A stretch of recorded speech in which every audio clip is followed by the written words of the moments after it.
Vision IAS के साथ जुड़कर यूपीएससी प्रीलिम्स की तैयारी शुरू कीजिए। विजन आईएएस यूपीएससी प्रीलिम्स में सफलता के लिए अभ्यर्थियों को करंट अफेयर्स पर प्रभावी समझ विकसित करने में मदद करता है। करंट अफेयर्स पर मजबूत पकड़ से आपको जीएस प्रीलिम्स के अन्य टॉपिक्स पर भी बेहतर समझ विकसित करने में मदद मिलती है। इसलिए यूपीएससी प्रीलिम्स में करंट अफेयर्स का महत्व और बढ़ जाता है। जैसे जैसे आप तैयारी की राह में आगे बढ़ते हैं, आपकी लर्निंग स्ट्रैटेजीज और विभिन्न टॉपिक्स पर आपकी समझ भी बेहतर होती जाती है। इस दौरान आप केवल रटने के बजाय तथ्यों एवं घटनाओं का विश्लेषण करते हुए उन्हें प्रीलिम्स के विभिन्न टॉपिक्स से जोड़कर पढ़ने पर जोर देना शुरू करने लगते हैं। यूपीएससी की तैयारी के दौरान प्रीलिम्स एग्जाम में बेहतर प्रदर्शन करने के लिए बार बार रिवीजन करना एवं इंफॉर्मेशन को याद रखना बेहद महत्वपूर्ण हो जाता है। प्रीलिम्स 2024 के लिए एक साल के करंट अफेयर्स को 60 घंटों में रिवाइज करने, विश्लेषण करने एवं उस पर प्रभावी समझ विकसित करने के लिए हमने PT 365 प्रोग्राम शुरू किया है। इस प्रोग्राम से आपको प्रीलिम्स की बेहतर ढंग से तैयारी हेतु एक इंटीग्रेटेड अप्रोच एवं लर्निंग आउटकम्स को हासिल करने में मदद मिलेगी। इनोवेटिव और सुनियोजित अप्रोच के साथ डिजाइन किया गया PT 365 प्रोग्राम आपकी तैयारी को कई तरह से आसान बना देता है, जैसे करंट अफेयर्स की कॉम्प्रिहेंसिव कक्षाओं में जीएस प्रीलिम्स के नजरिए से महत्वपूर्ण टॉपिक्स और विषय पर जोर दिया जाता है। स्मार्ट तरीके से रिवीजन के लिए हाई क्वालिटी एवं सुनियोजित रूप से डिजाइन किया गया PT 365 मटेरियल उपलब्ध कराया जाता है। अभ्यर्थियों की समझ का आकलन और उसे बेहतर करने के लिए हर सेक्शन के अंत में स्मार्ट क्विज को शामिल किया जाता है। PT 365 प्रोग्राम आपकी रिवीजन स्ट्रैटेजीज एवं याद रखने की क्षमता को बढ़ाता है। हमने इस प्रोग्राम को इस तरह से डिजाइन किया है कि आप तथ्यों को लंबे समय तक याद रख सकें और उन्हें रिकॉल कर सकें, क्योंकि यह सब यूपीएससी प्रीलिम्स के विशाल सिलेबस को प्रभावी ढंग से समझने एवं तैयार करने के लिए बहुत जरूरी होता है। PT 365 प्रोग्राम के तहत 1-to-1 mentorship, unit preparation plan और आवश्यकतानुसार मार्गदर्शन की सुविधा उपलब्ध कराई जाती है। इससे अभ्यर्थियों को प्रीलिम से संबंधित तनाव एवं चिंता को दूर करने में मदद मिलती है, जिससे एग्जाम में उनका परफॉर्मेंस बेहतर हो जाता है। PT 365 प्रोग्राम से जुड़कर अपनी सफलता की राह में मजबूती के साथ आगे बढ़िए और अधिक जानकारी या रजिस्ट्रेशन के लिए हमारी वेबसाइट विजिट कीजिए। किसी भी अन्य प्रकार की जानकारी के लिए हमें कॉल कीजिए या हमें मेल कीजिए enquiry@visionis.in। हमारे साथ यूपीएससी में सफलता की राह पर आगे बढ़े। Good evening to all of you. सभी आराम से बैठ गए? चलिए, कितने लोग प्रीलिम्स देने वाले हैं? मैक्सिमम लोग प्रीलिम्स दे रहे हैं, ठीक है। आज कौन से सब्जेक्ट का QRM हम डिस्कस करेंगे, ये क्लियर है? कौन से सब्जेक्ट का? ओके, चलिए, तो एनवायरनमेंट के बारे में हम बात करेंगे। तो सबसे पहले एनवायरनमेंट के एग्जाम में वेटेज क्या है, प्रीलिम्स में स्पेसिफिकली कितना परसेंट? 60%, 16%। ठीक है, मुझे लगा कि अच्छा एग्जाम में सारा एनवायरनमेंट ही पूछा जाएगा। ठीक है, ठीक है, रफली 15 to 20 क्वेश्चन एनवायरनमेंट से आते हैं, तो रफली we can say 15 to 20% he weightage है। इसके अलावा प्रीवियस ईयर क्वेश्चन पेपर जब आप लोग प्रीलिम्स दे रहे हैं तो होपफुली सभी लोगों ने देखे होंगे, तो क्या मेरी उम्मीद सही है? क्या ऑब्जर्वेशन है एनवायरनमेंट और इकोलॉजी के क्वेश्चंस को लेकर? ज्यादातर ठीक है, कुछ कंसेप्चुअल क्वेश्चन होते हैं, कुछ फैक्चुअल या इंफॉर्मेशन बेस्ड क्वेश्चन होते हैं, और फैक्चुअल और इंफॉर्मेशन बेस्ड क्वेश्चन में स्पीसीज या जो प्रजातियां हैं, या स्पेसिफिकली अगर हम कहें तो बायोडाइवर्सिटी वाला जो चैप्टर है वो काफी इंपॉर्टेंट रोल प्ले करता है। इसके अलावा पॉल्यूशन, ठीक है, ठीक है, क्लाइमेट चेंज से भी क्वेश्चन होते हैं। इसके अलावा कन्वेंशंस या जो अभी समय या ट्रीटीज होती हैं, संगठन जो होते हैं, है ना, उनसे भी काफी सारे क्वेश्चंस पूछे जाते हैं।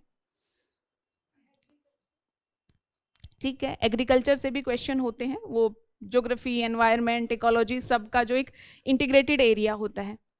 अच्छा, एक ऑब्जर्वेशन जो मुझे लग रही है कि पिछले कुछ समय से, या मैं कहूँ पिछले 3-4 साल से एनवायरनमेंट के क्वेश्चंस को पकड़ पाना काफ़ी मुश्किल हो गया है।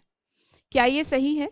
इससे पहले आप देखोगे कि बेसिक कंसेप्ट या जो हमारे पास अवेलेबल मटेरियल है वहाँ से काफ़ी सारे क्वेश्चंस थे जो बन जा रहे थे या लग जा रहे थे। अब क्या स्थिति है? ऐसा हो रहा है? अभी भी 50 to 60% क्वेश्चंस अगर आपने इकोलॉजी को सही से पढ़ा है, या अगर आपका मटेरियल कॉम्प्रिहेंसिव है, स्टैंडर्ड है, तो आप देखोगे कि उससे हो जाएगा। अगर नहीं हो रहा तो कहीं ना कहीं हमारी पढ़ने की अप्रोच में कोई दिक्कत है। हम जो सिर्फ गिवन लाइन है उसमें जो मैसेज डायरेक्टली वहां दिया गया है सिर्फ उसी को निकालने की कोशिश करते हैं। आज मैं कुछ जगह एग्जाम्पल दूंगी कि अगर वही इंफॉर्मेशन है और क्वेश्चन बहुत घुमाकर भी पूछा जाता है तब भी उस इंफॉर्मेशन से आप उस क्वेश्चन को सॉल्व कर सकते हो। तो एक जो हैबिट होती है ना, रीडिंग बिटवीन द लाइंस, वो हमें डेवलप करनी है। दूसरा, फिर भी कुछ क्वेश्चन बिल्कुल ऐसे आ रहे हैं जो हम नहीं सॉल्व कर पा रहे, उनके लिए क्या किया जा सकता है? उनका बेस्ट तरीका है जो मैं सदैव सजेस्ट करती हूँ, वो है रिवर्स इंजीनियरिंग मैकेनिज्म को यूज करना। अब इंजीनियरिंग के कितने सारे स्टूडेंट्स हैं यहाँ पर? अब रिवर्स इंजीनियरिंग क्या है वो मुझे समझाएंगे?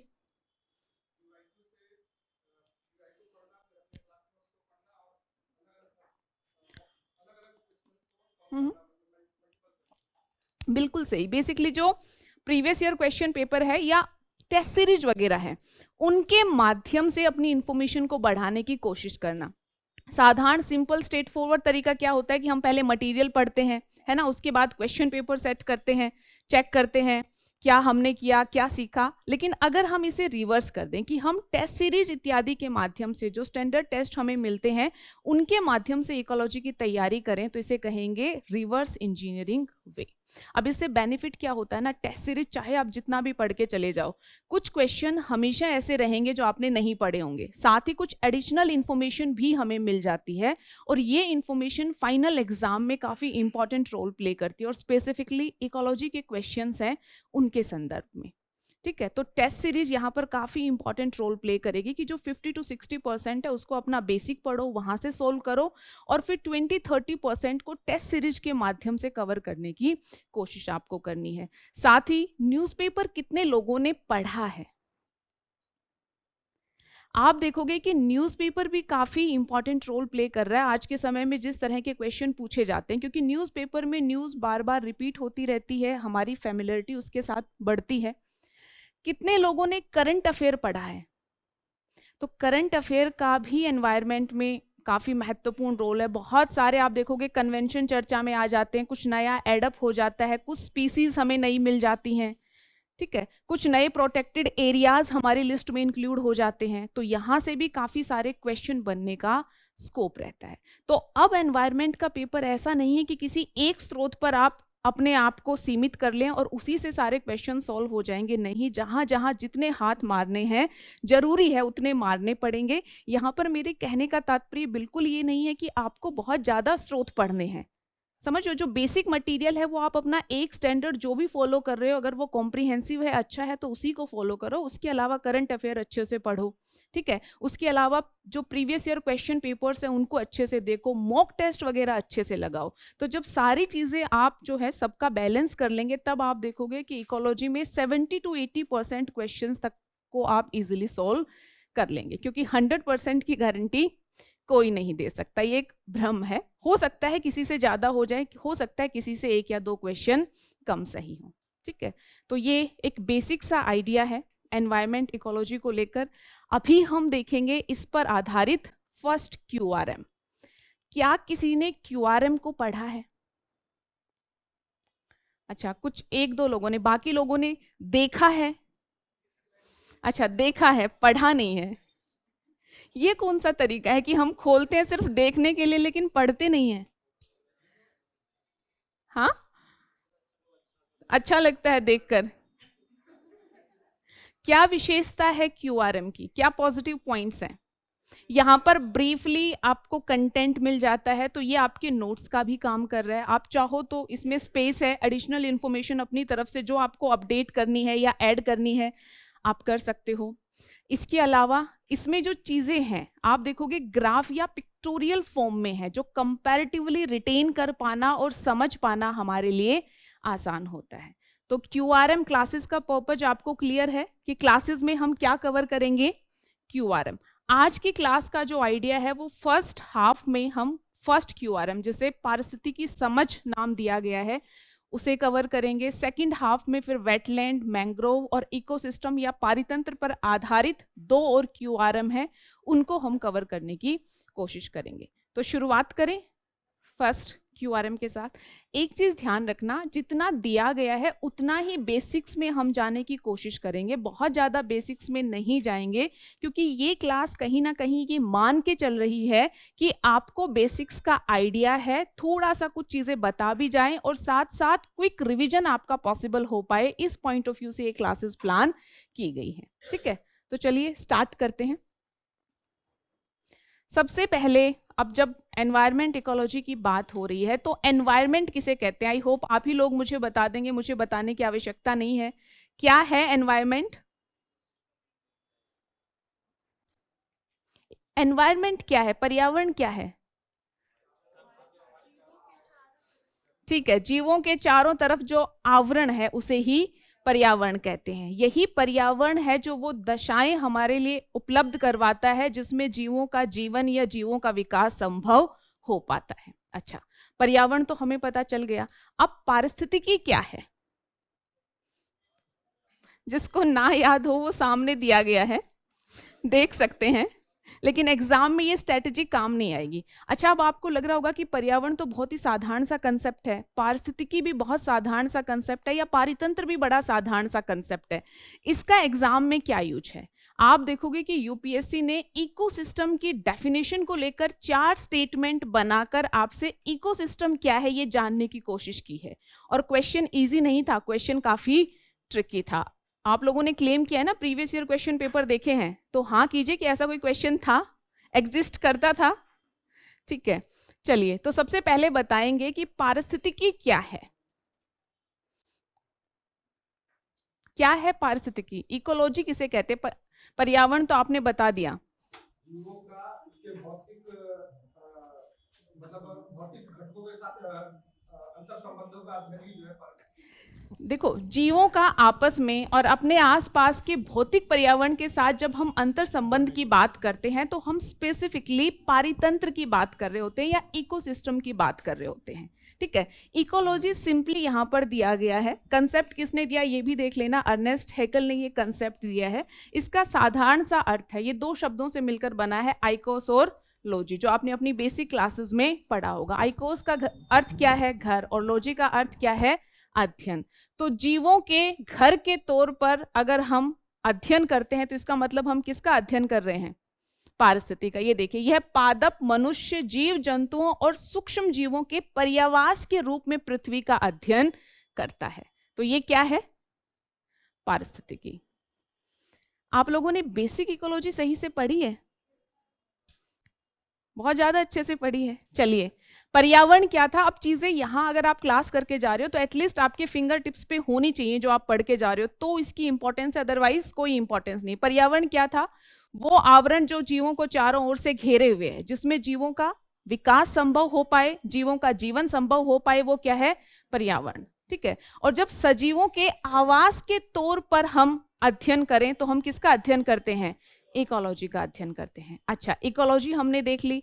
अब पारितंत्र क्या है? शब्द किसने दिया? Arthur Tansley. इनको अंडरलाइन कर लेंगे, जो इंपॉर्टेंट इंफॉर्मेशन है। क्या अर्थ है पारितंत्र का? पारितंत्र का जब हम अध्ययन करते हैं तो हम क्या बात करते हैं? जैसा कि अभी आपने बताया था, आप देखोगे कि जीव हैं, जीवों का आपसी संबंध और जीवों का उनके भौतिक पर्यावरण के साथ संबंध, क्योंकि जीव आपस में भी अंतःक्रिया करते हैं और जीव अपने भौतिक पर्यावरण के साथ भी अंतःक्रिया करते हैं। इसी का जो परिणाम है वो क्या होता है? एक पारितंत्र। अच्छा, जीव आपस में किस तरह की क्रियाएं करते हैं? कोई बताएगा? क्योंकि जब कुछ समझ रहे हो तो उसे ठीक से समझना चाहिए। एग्जाम्पल इकोलॉजी के लिए काफी इंपॉर्टेंट है। जी बताइए। उत्पादन, उपभोक्ता के जो क्रमिक विकास है, ऊर्जा का खाद्य श्रृंखला, हाँ। ऊर्जा का प्रवाह इत्यादि। बिल्कुल बिल्कुल, ऊर्जा का प्रवाह जो खाद्य श्रृंखलाओं के माध्यम से संभव हो पाता है। ठीक है। आप देखोगे कि जीव प्रजनन करते हैं तो बहुत सारे तरह के सिम्बोटिक तरह के रिलेशन, सहजीवी तरह के जो संबंध है वो भी हमें किसमें? स्पीसीज में देखने को मिलते हैं। तो ये क्या दिखा रहा है? कि सजीव जो है वो आपस में इंटरेक्शन या अंतःक्रिया कर रहे हैं। दूसरा, अपने भौतिक पर्यावरण के साथ अंतःक्रिया। भौतिक पर्यावरण के साथ अंतःक्रिया क्या है, या भौतिक पर्यावरण है ही क्या? जी, सारे आंसर आप ही देंगे आज। वो जिस आवास में रहते हैं या उनका जो इन्वायरमेंट है आसपास का, उसके बिल्कुल उसे भौतिक पर्यावरण, जिसमें आप देखोगे तापमान क्या है, वर्षण की स्थिति क्या है, ह्यूमिडिटी क्या है, लवणता क्या है, ये सारी चीजें ज्योग्राफी में पढ़ी होंगी। ये सब मिलकर भौतिक पर्यावरण बनाता है। तो सजीव आपस में भी अंतःक्रिया करते हैं और अपने भौतिक पर्यावरण के साथ भी अंतःक्रिया करते हैं। उससे बनता है एक विशेष तरह का पारितंत्र, और इसी के लिए टर्म यूज होती है पारितंत्र। अब ये जो भौतिक पर्यावरण के साथ अंतर संबंध है ना, या अंतःक्रिया है, इसी का परिणाम है कि हर एक स्थान पर अलग अलग प्रजातियां पाई जाती हैं, क्योंकि भौतिक पर्यावरण भी अलग अलग होता है। एक झील का भौतिक पर्यावरण अलग होगा, है ना, एक महासागर का भौतिक पर्यावरण अलग होगा, उष्णकटिबंधीय क्षेत्रों में भौतिक पर्यावरण अलग होगा, शीतोष्ण कटिबंधीय क्षेत्रों में अलग होगा, टुंड्रा में अलग होगा। तो यही डिफरेंस है। तो थर्ड हमारी की टर्म क्या थी? इकोसिस्टम। क्या था इकोसिस्टम? सजीवों की आपस में जो अंतःक्रिया, साथ ही उनकी अपनी भौतिक पर्यावरण के साथ जो अंतःक्रिया है, उसी को हम किस नाम से जानते हैं? इकोसिस्टम के नाम से जानते हैं। अब कुछ और बेसिक टर्म्स है यहां पर, इनको देखिए। ऑटोकोलॉजी क्या है ये? कोई बताना चाहेगा?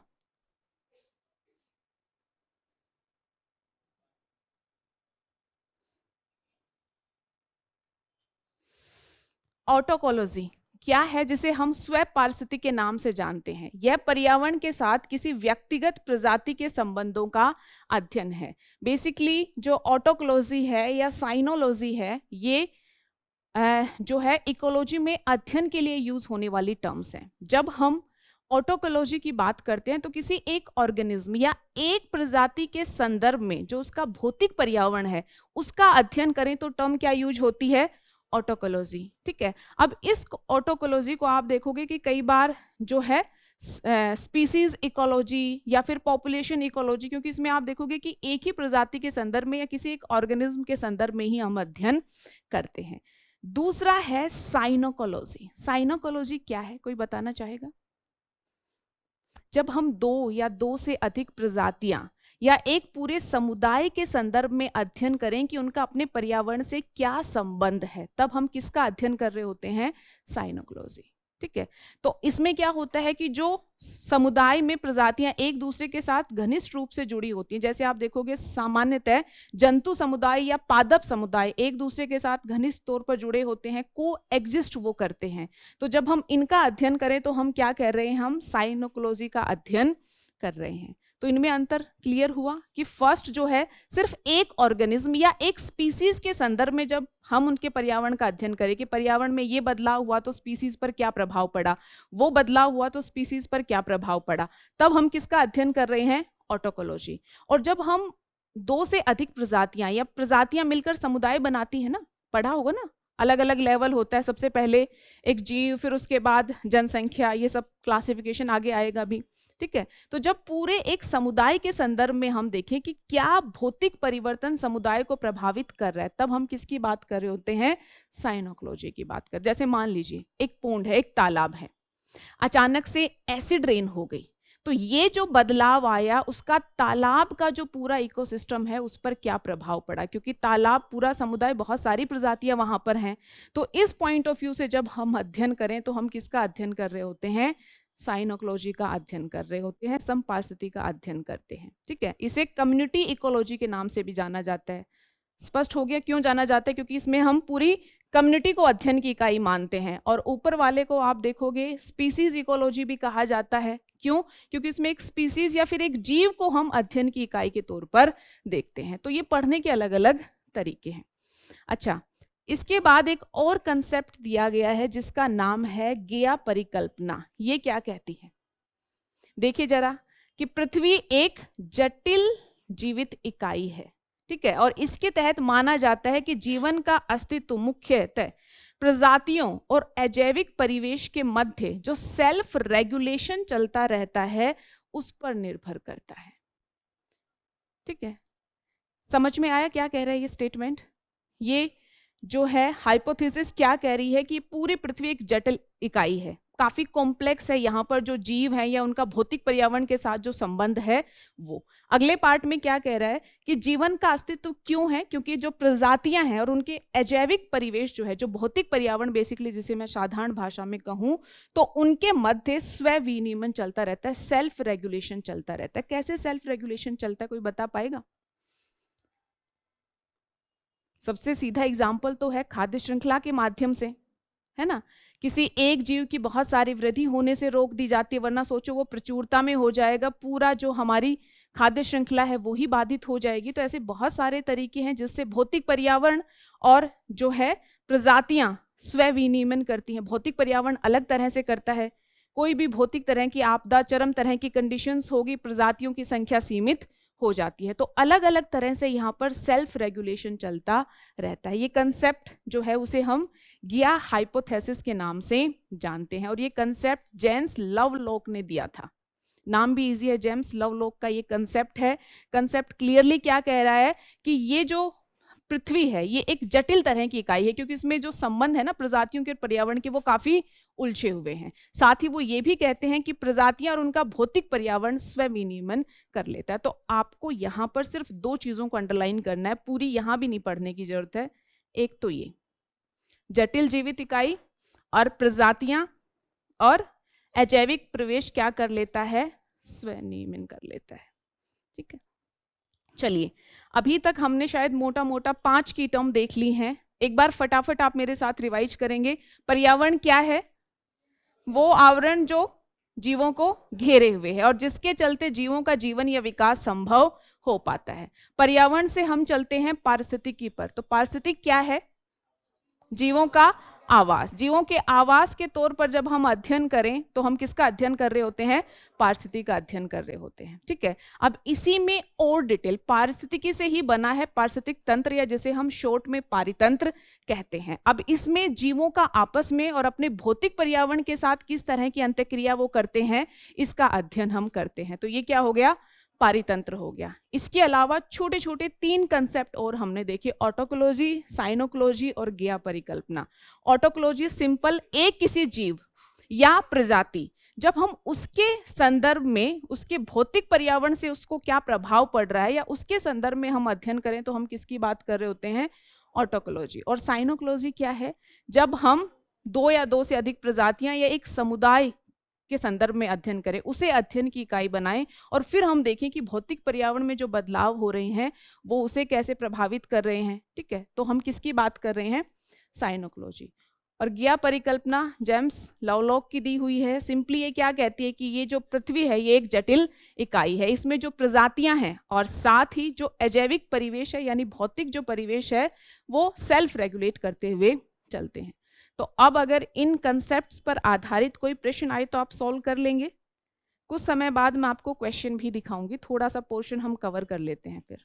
चलिए, दूसरा है संगठन के आधार पर हम पारिस्थितिकी का अध्ययन करते हैं। तो सबसे पहले और सबसे बेसिक क्या है, फटाफट, ये बहुत ही बेसिक है, आई थिंक सबको पता होगा। कौन कौन से लेवल की हम बात करते हैं? सजीव की बात हम करते हैं, फिर आबादी की बात हम करते हैं, फिर समुदाय की बात हम करते हैं, फिर पारितंत्र की बात हम करते हैं, फिर भूदृश्य कई बार इंक्लूड करते हैं, कई जगह पर नहीं भी होता, बट उसके बाद बायोम और उसके बाद फाइनली जीव मंडल। तो चलिए, सबसे पहले सजीव, इसका अर्थ क्या है? जब एक जीव को हम अध्ययन की मूलभूत इकाई बनाएं, जो कि यहाँ पर लिखा भी हुआ है, ठीक है, तो क्या हम बात कर रहे हैं, किसकी हम बात कर रहे हैं? सजीव के स्तर पर हम बात करें। इसमें हम क्या क्या देखते हैं? देखिए, सजीव की संरचना कैसी है, शारीरिक क्रियाएं कैसी हैं, उनका व्यवहार कैसा है, उनका वितरण कैसा है, अगर कभी अनुकूलन की आवश्यकता पड़ती है तो कैसा अनुकूलन वो कर रहे हैं, यानी स्पेसिफिकली एक जीव के संदर्भ में अगर हम अध्ययन करें तो। ध्यान देना, यहाँ पर छोटी छोटी बातों में चूक होती है। हम प्रजाति की बात नहीं कर रहे हैं, हम सब मानव प्रजाति से हैं। तो मैं खुद को कहूं तो मैं एक जीव हूं और हम सब मिलाकर क्या है, एक प्रजाति है। तो यहाँ पर हम एक जीव के लेवल पर अध्ययन कर रहे हैं, सजीव के लेवल पर अध्ययन कर रहे हैं, संपूर्ण प्रजाति का नहीं। अगले में है आबादी, यानी इसमें क्या है, एक ही प्रजाति के जीवों का समूह क्या कहलाता है? आबादी, या जिसे हम पॉपुलेशन के नाम से जानते हैं। आप देखोगे कि जब हम इंसानों की पॉपुलेशन काउंटिंग करते हैं तो सिर्फ इंसानों को ही उसमें इंक्लूड करते हैं, भैंस बकरी किसी को नहीं करते हैं। क्यों? क्योंकि पॉपुलेशन जो है वो एक ही स्पीसीज, मजाक मजाक में लेकिन काम की बात सीखनी है, पॉपुलेशन एक ही स्पीसीज की होती है ना। अलग अलग स्पीसीज की फिर अलग अलग पॉपुलेशन होगी। तो सबसे पहले हमने एक जीव के स्तर पर अध्ययन किया, तो सजीव, समष्टि जीव, बहुत सारे टर्म यहाँ पर यूज होते हैं। उसके बाद दूसरा लेवल क्या आ गया?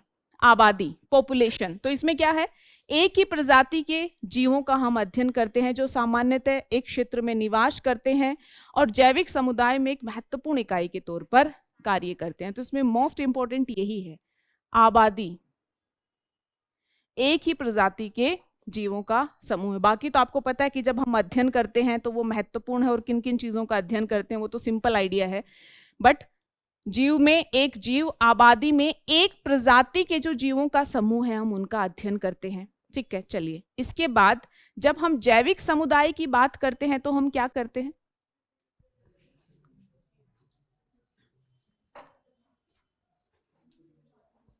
एक जो पर्यावास है उसमें विभिन्न प्रजातियों की आबादी के बीच परस्पर निर्भरता या परस्पर अंतःक्रिया क्या है। जब हम इसकी बात करें तो हम किसकी बात कर रहे होते हैं?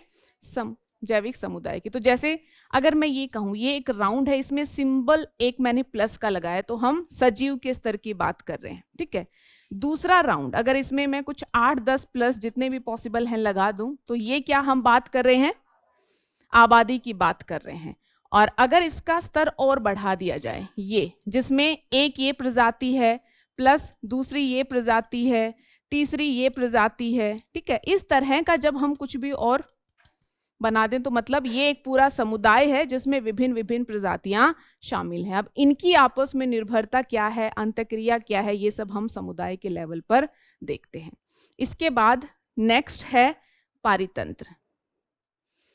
पारितंत्र समझ में आया था। अब बहुत सारे इस तरह के और वृहद स्तर पर कई सारे आप देखोगे जैविक समुदाय मिला दो तो मिलकर जो बनता है वो क्या कहलाता है? पारितंत्र कहलाता है। अब आप देखोगे कि पारितंत्र में जैविक समुदाय तो अलग है लेकिन ये पूर्णतः पृथक नहीं होते, बल्कि इनकी आपस में भी किसी ना किसी लेवल पर अंतःक्रिया चलती रहती है। अब पारितंत्र के बाद नेक्स्ट भूदृश्य, बेसिकली एक ज्योग्राफिकल टर्म है, बड़े से ज्योग्राफिकल एरिया के लिए भूदृश्य या लैंडस्केप टर्म यूज होती है। बट जो ज्यादा इंपॉर्टेंट है हमारे लिए वो क्या है? जीवोम, या जिसे हम बायोम भी कहते हैं। बायोम क्या है? और दूसरा इंपॉर्टेंट क्वेश्चन जैसे अभी हम डिस्कस करेंगे, जनरली कंफ्यूजन रहता है कि बायोम में और इकोसिस्टम में क्या डिफरेंस है। कोई बताना चाहेगा क्या डिफरेंस है? बिल्कुल।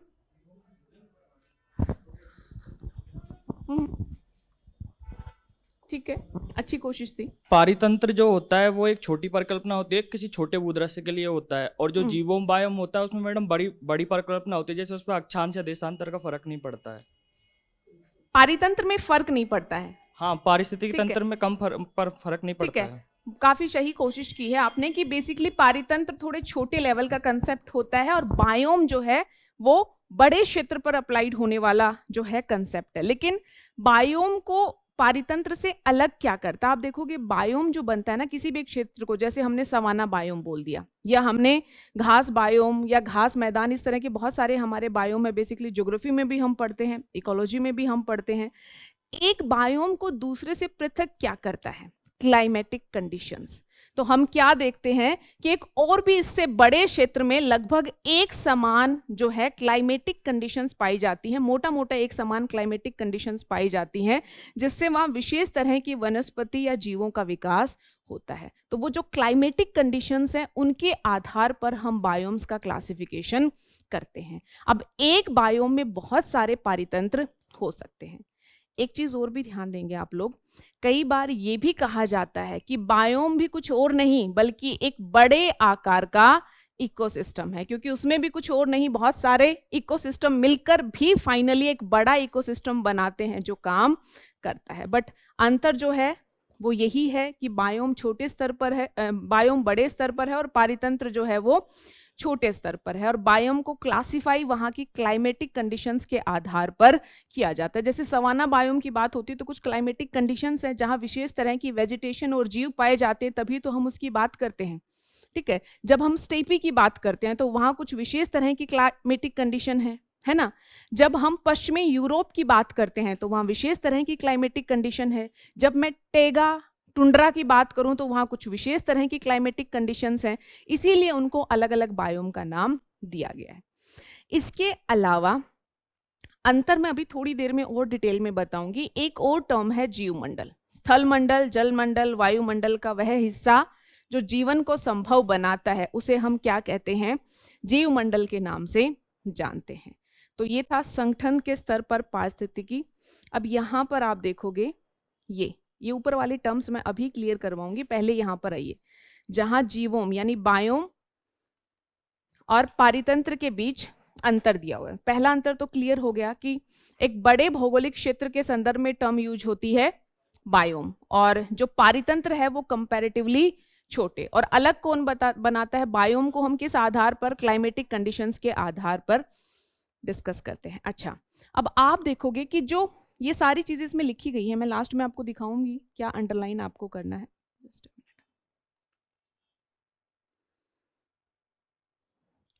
ठीक है, इसके अलावा आप देखोगे एक बायोम के विभिन्न पारितंत्र हिस्सा हो सकते हैं। ठीक है, और पारितंत्र के संदर्भ में मैं बात करूं तो पारितंत्र भी एक बायोम का हिस्सा होता है ना, और एक बायोम में विभिन्न पारितंत्र हो सकते हैं। इसके अलावा जैव विविधता कहाँ अधिक मिलेगी? क्योंकि कई बार क्वेश्चन सीधा जो हम पढ़ते हैं लाइन वहां से नहीं पूछा जाता। आपने कंसेप्ट पढ़ लिया, आपने पारितंत्र पढ़ लिया, इकोसिस्टम पढ़ लिया, आपने बायोम पढ़ लिया, मोटा मोटा जो डेफिनेशन वाला अंतर है वो आपको क्लियर है।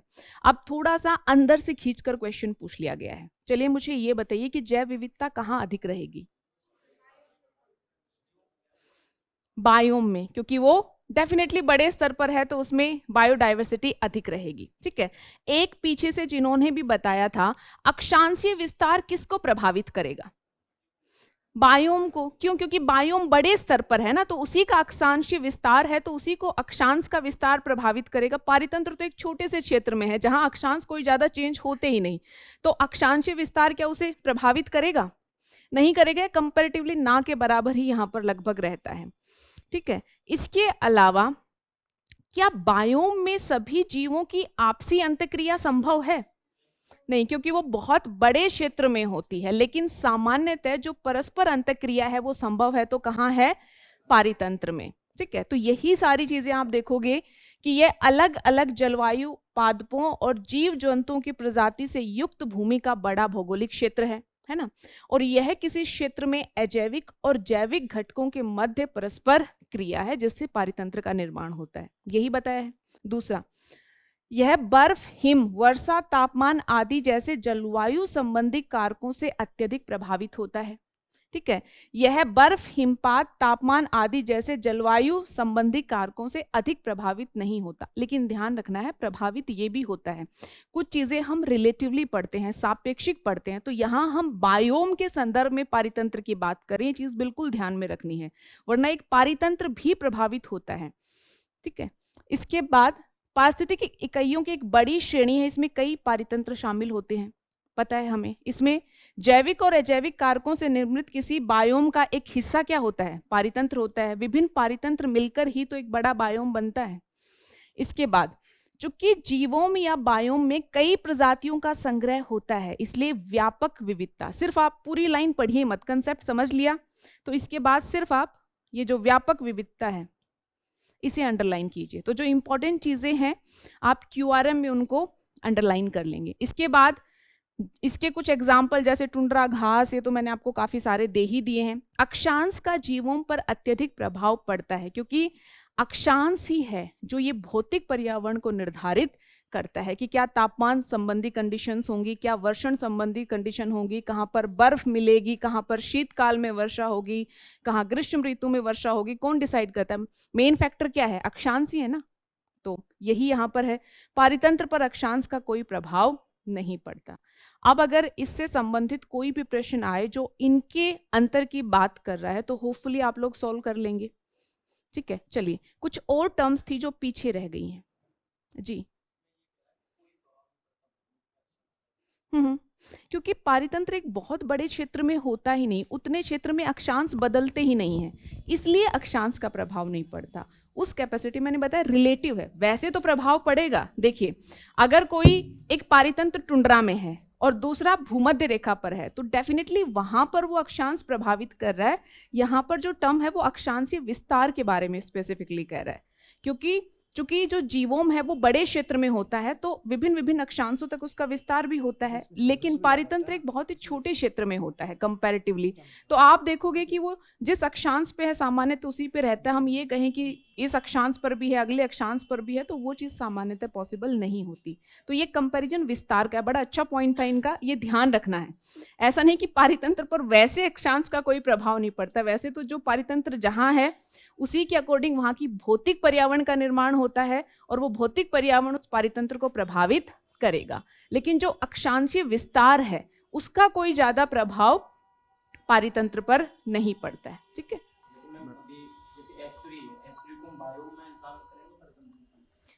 एस्चुरी एक पारितंत्र है, वो बायोम नहीं है, एक पारितंत्र है वो। हाँ बिल्कुल, क्योंकि जो भी आगे हम देखेंगे थोड़ा सा पेशेंस, आगे सारी चीजें आएंगी। जो भी संक्रमणशील पारितंत्र होते हैं ना, आगे एक पूरा ग्राफ भी है जिसमें दिखाया गया है कि कहाँ किसमें कितनी जैव विविधता है। उसमें पूरा मतलब 12-15 जो अलग अलग स्थान है वो दिए गए हैं। जैसे अभी बोला था बायोम मतलब ज्यादा उसमें विविधता होती है बायोम में, जबकि ये परितंत्र है उस परितंत्र में ज्यादा उस परितंत्र में कम है, वो कैसे? जब हम जैव विविधता का अध्ययन करते हैं तो यहाँ पर जो मैंने बताया ये भी बड़ा अच्छा पॉइंट था आपका। इस तरह के कंफ्यूजन सामान्यतः आते रहते हैं। यहाँ पर चूंकि बायोम मान लीजिए कि इतना बड़ा क्षेत्र है ना, और पारितंत्र इतना है, तो सीधी सी बात है कि इसमें जितनी प्रजातियां होंगी उसकी तुलना में यहाँ प्रजातियां ज्यादा होंगी, सामान्य सी बात है। तो यहाँ पर उस कैपेसिटी में हम कह रहे हैं कि यहाँ जैव विविधता अधिक है क्योंकि इसका विस्तार भी अधिक है और यहाँ पर ज़्यादा स्पीसीज पाई जाएंगी, क्योंकि इसमें तो बहुत सारे पारितंत्र है ना, एक पारितंत्र थोड़ी ना है। एस्चुरी के हम जैव विविधता की बात करते हैं तो उसमें मोटा मोटा हम ये करते हैं कि वो जो स्पेसिफिक पारितंत्र है उसमें से किस पारितंत्र में अधिक जैव विविधता है ना। तो पारितंत्र के सापेक्ष प्रति इकाई क्षेत्र में कहाँ कितनी सजीवों की प्रजातियां पाई जाती हैं, वहां पर हम उस संदर्भ में अध्ययन करते हैं। तो यहाँ मैंने बताया, जो मैंने स्टार्टिंग में भी बोला था कि जब हम जीओम और पारितंत्र की बात करें तो यहाँ अध्ययन सापेक्षिक है, समझो एक दूसरे के रिलेटिव है। एक्सक्यूज मी मैम, डेंसिटी किसकी? हाँ यहाँ पर प्रजातियां बिल्कुल बिल्कुल, लेकिन वो देखेंगे कि हम किस बायोम की बात कर रहे हैं। ठीक है, तो उसके कंपैरेटिवली जी। पारिस्थितिकी तंत्र जो है सदैव हमेशा साम्यावस्था की ओर अग्रसर होता है, इस स्टेटमेंट का मीनिंग नहीं समझ में आ रहा। पारिस्थितिक तंत्र में जो भी गड़बड़ होती है ना, वो पारिस्थितिक तंत्र उसको सही करने की कोशिश करता है। ये इसका अर्थ है कि अपने आप को जो है वो साम्य अवस्था में बनाए रखने की कोशिश करता है।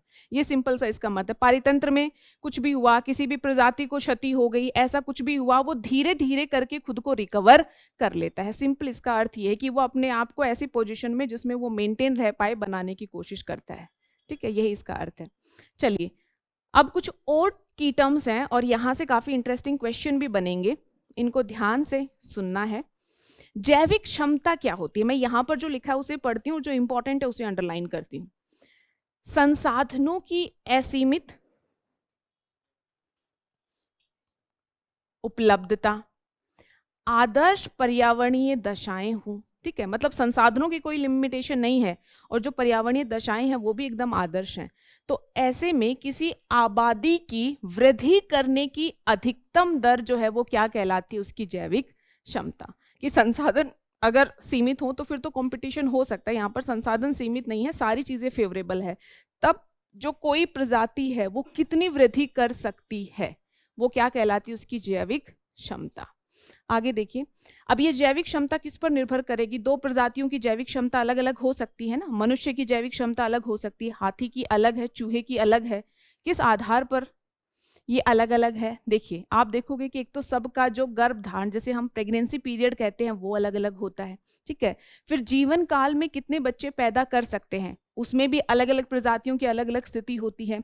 और एक बार जन्म कितने बच्चे लेते हैं, है ना। आप देखोगे बहुत सारे सूक्ष्म जीव सब होते हैं, उनमें तो एक बार में ही बड़े सारे बच्चों का जन्म हो जाता है, लेकिन जो बड़े जीव होते हैं सामान्यतः उनमें ये प्रवृत्ति कम देखने को मिलती है। ठीक है, और जीवित रहने की दर अलग अलग हो सकती है। तो ये सारे ही फैक्टर हैं जो मिलकर जैविक क्षमता को निर्धारित करते हैं। तो जैविक क्षमता का अर्थ समझ गए कि अगर संसाधन असीमित हैं, सारी दशाएं अनुकूल हैं, तो उसमें कैसे एक प्रजाति या किस दर के साथ जो है वृद्धि कर सकती है, यही उसकी क्या है? जैविक क्षमता है। अब इसमें बड़े सारे अप्लाइड क्वेश्चन आ सकते हैं और हर क्वेश्चन के लिए आप पहले से तैयार भी नहीं हो सकते, लेकिन आसपास जो देखते हैं ना, उस ऑब्जर्वेशन का यूज करना है। जैसे मेरा एक क्वेश्चन है, हाथी और अगर चूहे में आपसे पूछा जाए कि किसकी जैविक क्षमता अधिक है? क्यों अधिक है चूहे की? क्योंकि हाथी आप देखोगे कि उनका प्रेगनेंसी पीरियड ही लगभग 2 वर्ष के आसपास होता है। एक सामान्य अनुमान है कि हाथी जो है आगे आने वाली जनरेशन को कितना 12 संख्या में वो जो है जन्म दे सकता है मोटा मोटा अपने जीवन काल में। लेकिन अगर हम चूहे की बात करें तो प्रेगनेंसी पीरियड भी काफ़ी छोटा होता है, प्लस एक बार में वो बहुत सारे चूहों को जन्म दे सकता है। तो कम अवधि में जीवित रहकर भी जो चूहे की जैविक क्षमता है, चूहा सामान्यतः 1 से 3 साल और हाथी लगभग 70 से 80 साल के आसपास जीता है, तो कम समय तक जीवित रहकर भी चूहे और हाथी में किसकी जैविक क्षमता अधिक है? चूहे की जैविक क्षमता अधिक है। ठीक है, तो इस तरह का अगर कोई अप्लाइड क्वेश्चन भी आए, देखिए हर तो जीव के बारे में आप नहीं जान सकते। अब किसी का आपने नाम ही नहीं सुना है, किसी जीव का आपको ना पता उसकी प्रजनन अवधि कितनी है, क्या है, तो आप नहीं, लेकिन एटलीस्ट कुछ सुना हुआ है, उससे मोटा मोटा आइडिया जो है उसका आप इस्तेमाल कर सकते हो। सामान्यतः आप देखोगे कि बड़े जीव जो हैं उनकी जैविक क्षमता कम होती है।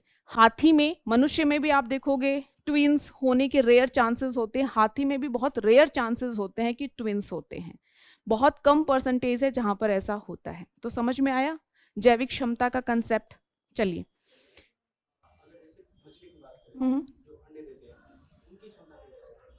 तो उसमें जितना भी अब जीवित रहने की दर भी तो है ना, उसमें वो भी उन्होंने कितने को जन्म दिया, कितने जीवित बचे हुए हैं, तो वही फाइनल फिर उनकी जैविक क्षमता है।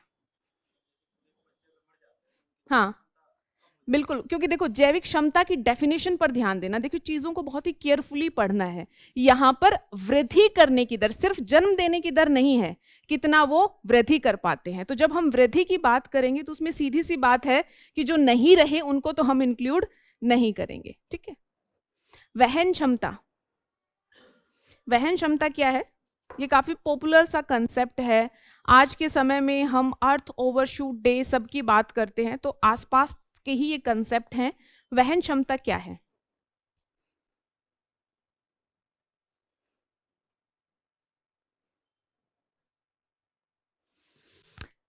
यह किसी क्षेत्र के संसाधनों का अत्यधिक क्षरण या निम्नीकरण हुए बिना किसी प्रजाति के व्यष्टियों की अधिकतम संख्या को अनिश्चित काल तक बनाए रखने की उस क्षेत्र की वहन क्षमता को संदर्भित करते हैं। कोई भी क्षेत्र है ना, कोई भी गिवन जो है एरिया है, अब उसके हम संसाधनों को भी कोई नकारात्मक तरह की क्षति ना पहुंचाएं, संसाधन अपने लेवल पर जो है, नेचर अपने लेवल पर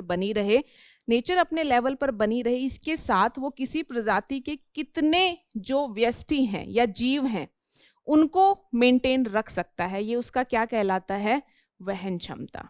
ठीक है, अब किस तरह से, क्योंकि हम संसाधनों का यूज करते हैं ना, प्राकृतिक संसाधन, हमें भोजन चाहिए होता है, हमें आवास चाहिए होता है, हमें जल चाहिए होता है, बहुत सारी चीज़ें हम पर्यावरण से लेते हैं।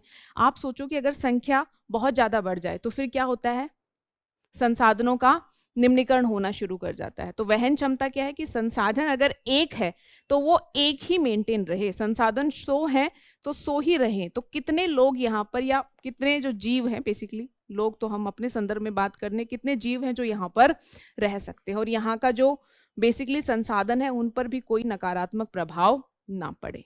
अब मैंने एक कंसेप्ट बताया था, अर्थ ओवरशूट डे, बहुत हम पढ़ते हैं करंट अफेयर में, कोई बताएगा क्या है?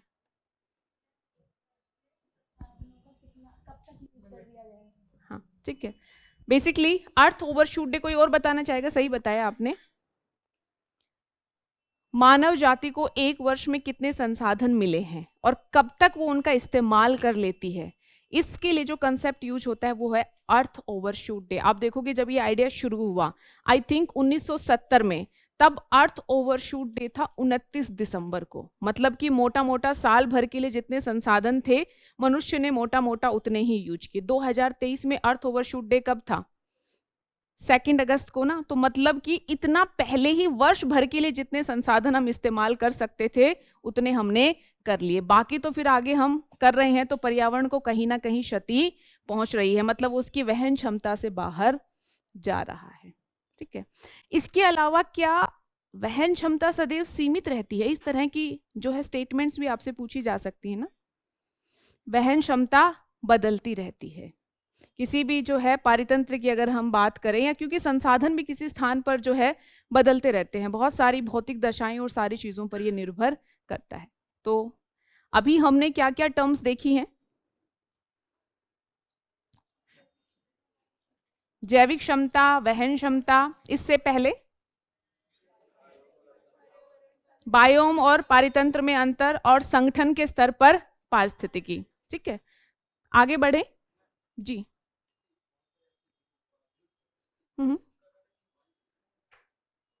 बहुत सारे कारण हैं जीवों के विलुप्त होने के। तो वहन क्षमता तो सिंपल सा ये है कि जैसे ये क्लास है, फॉर एग्जाम्पल 200 की अगर सीटिंग कैपेसिटी है, मुझे पता नहीं है कितनी है, मैं सिर्फ आइडिया लगा रही हूँ, तो 200 ही यहाँ पर बैठ रहे हैं, तो इसका मतलब क्या है कि यहाँ पर जितने संसाधन है वहन क्षमता के अनुसार यूज हो रहे हैं।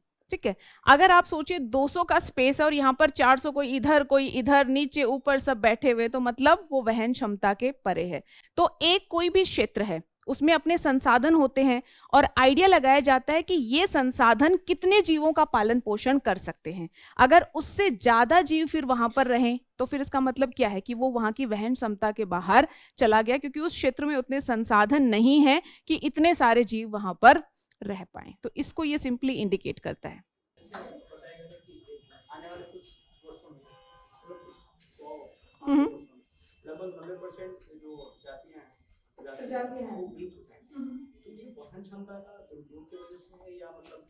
देखो बिल्कुल बिल्कुल, आप मास एक्सटिंक्शन भी इसे कह सकते हैं या प्रजातियों का विलोपन जिसे हम कहते हैं। इसके तो बहुत सारे कारण हैं। अब इसका बेसिक जो कारण आज के समय, पहले प्राकृतिक कारण थे, आज के समय में जो कारण दिया जा रहा है वो ये है कि मनुष्य जो है वो पारितंत्रों का बहुत ज़्यादा इस्तेमाल कर रहा है, या संसाधनों का मैं कहूँ बहुत ज़्यादा इस्तेमाल कर रहा है, जो कि जो प्रकृति है उसकी बेसिकली जो सहन सीमाएं हैं उससे परे है, या उसकी जो वहन क्षमता है उससे परे है।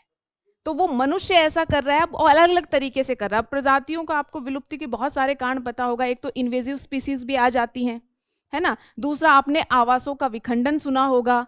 मनुष्य द्वारा जो बेसिकली जीवों के लिए क्षेत्र है, उनका अतिक्रमण करना हो गया। ऐसे बहुत से कारण हैं जो अंततः प्रजातियों के विलोपन हेतु उत्तरदायी हैं। कोई एक फैक्टर नहीं है, बट हाँ मोटा मोटा ये है कि मनुष्य द्वारा संसाधनों का वहन क्षमता से बियॉन्ड यूज किया जा रहा है, तो जो अन्य जीव हैं वो उससे नकारात्मक ढंग से प्रभावित हो जा रहे हैं। तो मनुष्य द्वारा वहन क्षमता का अधिक इस्तेमाल करना या वहन क्षमता से परे जाकर संसाधनों का इस्तेमाल करना बिल्कुल आप कह सकते हैं कि एक कारण है जिससे प्रजातियों का विलोपन या उनका अस्तित्व संकट में आ रहा है। आगे बढ़ूं।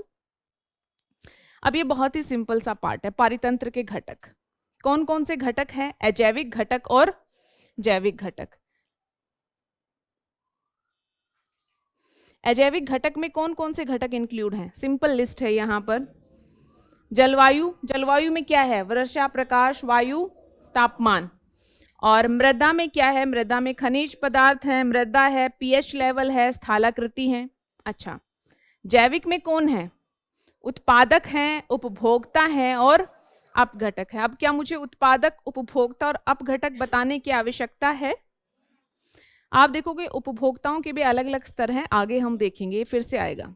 ठीक है, उत्पादक क्या करते हैं? बहुत सिंपल, प्रकाश संश्लेषण के प्रक्रिया के माध्यम से भोजन का निर्माण करते हैं। अच्छा, ये उत्पादक, इन्हें स्वपोषी भी कहा जाता है। इन पर कौन निर्भर करते हैं? उपभोक्ता। ये अपनी ऊर्जा या आवश्यकताओं हेतु किनका इस्तेमाल करते हैं? हाँ, लेकिन ध्यान ये रखना कि जो उपभोक्ता हैं वो सिर्फ वही उपभोक्ता नहीं है जो उत्पादकों पर निर्भर करते हैं। ठीक है, घास को किसने खाया? हिरण ने खाया। हिरण को किसने खाया? शेर ने खाया। तो यहाँ पर हिरण भी उपभोक्ता है और शेर भी उपभोक्ता है। समझ लो, तो यहाँ पर उपभोक्ता सिर्फ वही नहीं है जो प्रकाश संश्लेषण की क्रिया करने वालों पर निर्भर हैं, बल्कि जिन्होंने स्वपोषियों को अपना भोजन बनाया, उनको अपना भोजन बनाने वाले भी उपभोक्ता ही हैं। अपघटक क्या है? जो मृत जीवों से पोषण प्राप्त करते हो। कौन कौन होते हैं? मुख्यतः आप देखोगे कवक, फंगी क्या है? अपघटक है। ठीक है, बहुत सारे जीवाणु जो है वो किसका काम करते हैं?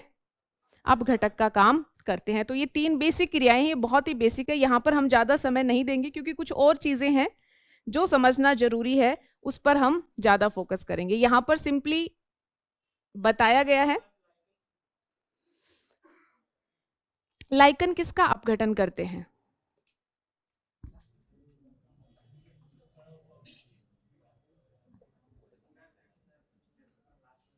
हाँ, क्योंकि थोड़ा सा, ठीक है, आप लास्ट में पूछ लीजिएगा। ठीक है, चलिए, प्राथमिक उपभोक्ता, द्वितीय उपभोक्ता, तृतीय उपभोक्ता और सर्वाहारी। ठीक है, अब इसमें आप देखोगे प्राथमिक उपभोक्ता कौन है? जो सीधा पादपों पर निर्भर करते हैं। उसके बाद द्वितीय उपभोक्ता कौन है? जो इनको अपना भोजन बनाते हैं। तृतीय उपभोक्ता कौन है?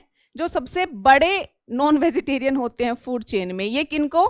इनको अपना भोजन बनाते हैं। और ये होते हैं सर्वाहारी। सर्वाहारी कौन है? जो वेज और नॉन वेज दोनों को अपना भोजन बना लेते हैं, उनको हम क्या कहते हैं? सर्वाहारी। मनुष्य क्या है? ठीक है, चलिए, सभी मनुष्य नहीं हैं। अब ये कुछ इंपॉर्टेंट टर्म्स हैं जिनमें सामान्यतः कंफ्यूजन बना रहता है कि इकोटोन क्या है, एज इफेक्ट क्या है, इकोक्लाइन क्या है, इकोटाइप क्या है। ये सारी टर्म्स आपने सुनी हैं, बार बार ये इधर उधर क्वेश्चंस में पूछी जाती हैं। चलिए एक बार इन कंसेप्ट्स को एक ठीक से हम देख लेते हैं। इकोटोन क्या है? दो बायोम भी हो सकते हैं, दो पारितंत्र भी हो सकते हैं कि मध्य स्थित संक्रमण का जो क्षेत्र है या उनको जोड़ने वाला जो क्षेत्र, उसे हम क्या कहते हैं? इकोटोन के नाम से जानते हैं। जैसे मैंग्रोव वन, एक तरफ क्या है? समुद्र है और दूसरी तरफ क्या है? एक तरफ समुद्र है और दूसरी तरफ स्थलीय पारितंत्र, उनके बीच क्या मिलता है? मैंग्रोव मिलता है।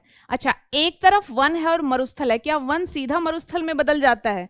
धीरे धीरे वेजिटेशन कम होती है ना, प्लांट वहां पर, ट्री वहां पर नहीं रहते और अंत में वो घास के मैदान में बदलता है। ठीक है, इसके बाद ज्वार नर्तमुख या एस्चुरी किसके बीच होती है? स्वच्छ जल या लवणीय जल के मध्य। ठीक है, और इसके अलावा नदी तट या कोई भी दलदली भूमि जो एक तरफ शुष्क तरह की कंडीशन है और दूसरी तरफ आदर तरह की कंडीशंस हैं, इनको हम क्या कहते हैं, संक्रमिका हिंदी में या इंग्लिश में इकोटोन के नाम से जानते हैं। अब सिर्फ मैं 4-5 क्वेश्चन आप लोगों से पूछूंगी। अच्छा, इकोटोन में जो है ये अलग तरह की, जैसे समुद्र और स्थलीय के बीच मान लीजिए मैंग्रोव बन गया, वन और मरुस्थल के बीच घास का मैदान, ये क्यों बनता है?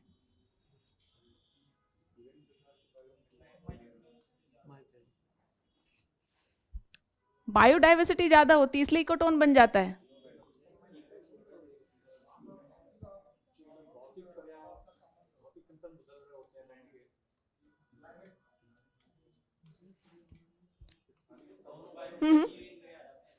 ठीक है, एक तरफ समुद्र है, एक तरफ स्थल है, और ये मैंग्रोव है। ये जो क्षेत्र है यही क्या कहलाता है, इकोटोन। अब आप देखोगे कि स्थल और समुद्र में बदलाव हो रहा है, तो मतलब जो भौतिक कंडीशंस हैं उनके बदलाव के आधार पर ही तो हम स्थल और जल का क्लासिफिकेशन कर रहे हैं, स्थलीय क्षेत्र और समुद्री क्षेत्र का। तो बेसिकली इकोटोन बनने का कारण मुख्य होता है भौतिक दशाओं में परिवर्तन। अब ये भौतिक दशाएं ऐसा तो है नहीं कि हमने यहां से सीधा यहां जंप किया और एकदम दशाएं बदल गई। भौतिक दशाएं धीरे धीरे बदलती है ना। आप कभी दक्षिणी भारत से उत्तर भारत की तरफ शरद ऋतु में यात्रा करेंगे तो ऐसा थोड़ी ना कि कोई एक पॉइंट आएगा जहां बिल्कुल गर्मी खत्म और सर्दी शुरू, धीरे धीरे ग्रेजुअली वो होता है ना। तो ये जो ग्रेजुअली एक बायोम या पारितंत्र दूसरे में बदलता है, तो बीच में दोनों की मिक्स तरह की भौतिक पर्यावरणीय दशाएं पाई जाती हैं, जिसके चलते इकोटोन का निर्माण होता है। अब इकोटोन आप देखोगे छोटे क्षेत्र में भी हो सकता है, बड़े क्षेत्र में भी हो सकता है। अच्छा, यहाँ पर जैव विविधता अधिक क्यों होती है इकोटोन वाले क्षेत्र? ये तो आप लोगों ने बता दिया कि यहाँ जैव विविधता अधिक होती है। कारण क्या है? क्योंकि यहाँ पर कुछ यहाँ वाली क्लाइमेटिक कंडीशंस का भी, भौतिक पर्यावरण का भी फर्क है और यहाँ का भी। तो जब दोनों मिलते हैं तो यहाँ पर जो जैव विविधता है वो तुलनात्मक रूप से उच्च भी होती है। और कई बार दो तरह की अलग अलग भौतिक कंडीशंस क्योंकि धीरे धीरे यहाँ पर मिल रही हैं, बदल रही हैं, तो इसके चलते कई बार नवीन प्रजातियों का विकास भी यहाँ पर संभव हो जाता है। तो ये भी इसकी एक करेक्टरिस्टिक है। ठीक है, इसे तनाव क्षेत्र भी कहा जाता है। ये सिर्फ मैं एक स्टेटमेंट बता रही हूँ, ध्यान रखना है, क्योंकि कई बार कहा जाता है कि इकोटोन दो पारितंत्रों के बीच, अगर दो बायोम है तो दो बायोम के बीच एक तनाव का क्षेत्र होता है। तो ये सही है। तनाव का क्षेत्र कौन सा होता है? भारत पाकिस्तान का बॉर्डर क्या है? तनाव का क्षेत्र। तो ये भी एक तरह से बॉर्डर एरिया ही है ना, दोनों के बीच का क्षेत्र, तो इसलिए इसको तनाव का क्षेत्र कहा जाता है। तो इकोटोन अब क्लियर हुआ कि कोई भी एक पारितंत्र या बायोम दूसरे में सडन नहीं बदलता, बल्कि ग्रेजुअली बदलता है। तो जो उनका पूरा बीच का जो क्षेत्र है उसे हम इकोटोन कहते हैं। अब इकोक्लाइन क्या है? ये भी जो हमने मोटा मोटा कंसेप्ट समझ लिया है, इकोक्लाइन क्या है, बस मुझे आपको बताना है कि आपने समझ लिया है। देखिए, इकोक्लाइन या पारिस्थितिक प्रवणता वह क्षेत्र है जो अनुक्रमिक और नियमित रूप से एक पारितंत्र से दूसरे पारितंत्र में रूपांतरित होता है। देखिए, अब ये जो ग्रेजुअली ये प्रोसेस हो रही है ना, इसी के लिए टर्म यूज होती है इकोक्लाइन, और ये इकोक्लाइन होता है इसीलिए इकोटोन बनता है। इकोक्लाइन कुछ और नहीं बल्कि देखिए धीरे धीरे धीरे ये जो एक पारितंत्र है वो दूसरे में बदल रहा है। तो इसी आप देखोगे कि पारिस्थितिक प्रवणता क्या है? अनुक्रमिक और नियमित रूप से एक पारितंत्र से दूसरे में रूपांतरण होता है। इसी को हम क्या कहते हैं? इकोक्लाइन। ठीक है, एक टर्म होती है एज इफेक्ट। एज इफेक्ट क्या है? कोर प्रभाव जिसे हम कहते हैं। कोर प्रभाव क्या है? ये भी सेम इसी कंसेप्ट से जुड़ा हुआ है। क्या है कोर प्रभाव? आबादी या समुदाय की संरचना में परिवर्तन को संदर्भित करता है जो दो पर्यावासों की सीमा पर घटित होता है। ये देखिए, ये मैं दूसरा कलर का पेन यूज करती हूं।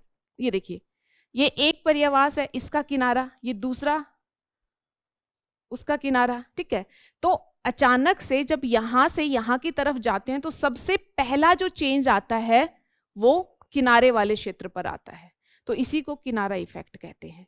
अब इस किनारा इफेक्ट के चलते, अब किनारा इफेक्ट तो कोई अपने आप में चीज नहीं है बल्कि यहाँ पर भौतिक कंडीशंस बनती हैं, इसलिए किनारा इफेक्ट होता है। तो इसी किनारा इफेक्ट या भौतिक कंडीशंस में बदलाव के चलते यहाँ पर कुछ स्पीसीज संख्या में अत्यधिक मात्रा में बढ़ जाती है, कुछ नई स्पीसीज भी कई बार पाई जाती हैं। तो जो किनारा प्रभाव के चलते या मोटा मोटा एक पारितंत्र या बायोम से जब हम दूसरे की तरफ जा रहे हैं तो सडन जो पहला क्षेत्र है वहां पर जो नई स्पीसीज आ जाती हैं उनको हम फिर एस स्पीसीज कहते हैं। तो ये जो किनारा है इसे किनारा प्रभाव कहते हैं, और किनारा प्रभाव के चलते जो प्रजातियां यहाँ पर मिलती हैं उन्हें हम किस नाम से जानते हैं? S species. जैसे जब जो है स्थल एक तरफ अगर मैं कहूँ वन और दूसरी तरफ मरुस्थल, जब ये दो पारितंत्र हैं इनमें इकोटोन बनता है तो जो किनारा क्षेत्र है ना यहाँ पर एक प्रजाति प्रचुरता में पाई जाती है जिसे कहा जाता है पक्षी।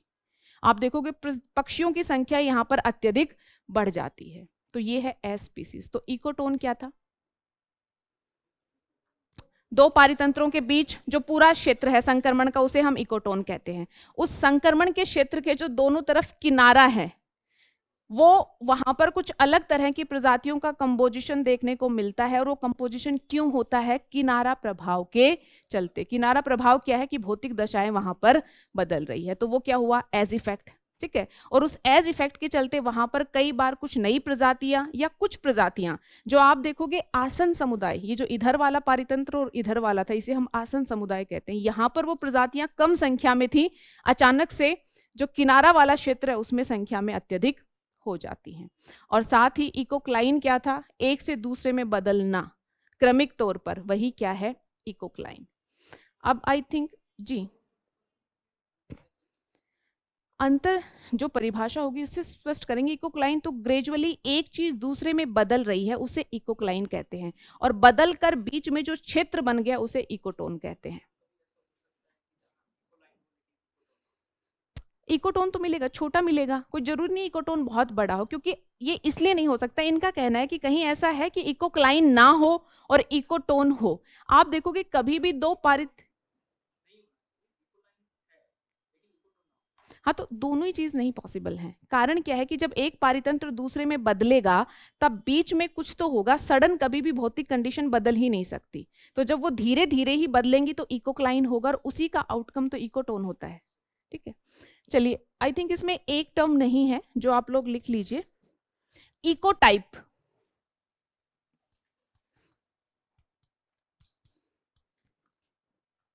इकोटाइप फटाफट लिख लीजिए। एक मूल प्रजाति की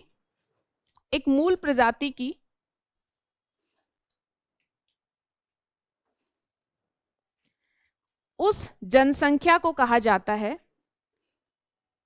इकोटाइप एक मूल प्रजाति की उस जनसंख्या को कहा जाता है जो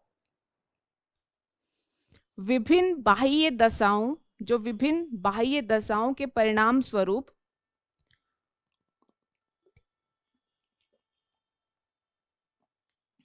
अपनी मूल प्रजाति से, जो भिन्न बाह्य दशाओं के परिणाम स्वरूप अपनी मूल प्रजाति से अलग जेनेटिक या जीन संबंधी गुण प्रदर्शित करती है। जो भिन्न बाह्य दशाओं के परिणाम स्वरूप अपनी मूल प्रजाति से अलग जेनेटिक या जीन संबंधी गुण प्रदर्शित करती है। आप देखोगे प्रजाति एक क्यों होती है? क्योंकि उनमें जो जेनेटिक विशेषताएं होती हैं वो उन्हें एक बनाती हैं।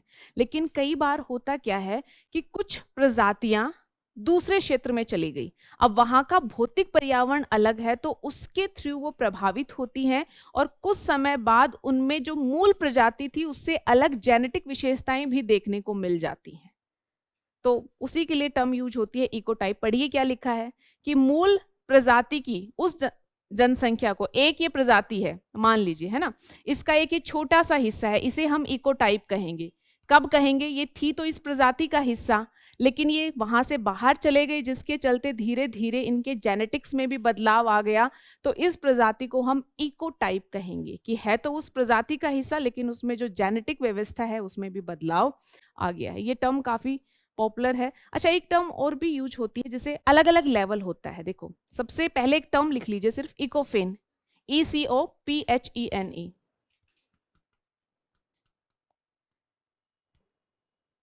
ये पहला स्तर होता है। जब भी कोई प्रजाति बाहर जाती है तो सिर्फ उसकी जो बाहरी त्वचा, इन सब के संदर्भ में बदलाव आता है, जेनेटिकली बदलाव नहीं आता। जैसे कोई व्यक्ति आप देखो ठंडी दशाओं में रहता था, वो अफ्रीकन क्लाइमेट में चला जाएगा, वो टैन हो जाएगा, है ना। तो इस तरह का जो सिर्फ बाह्य प्रभाव है उसके लिए टर्म होती है इकोफेन।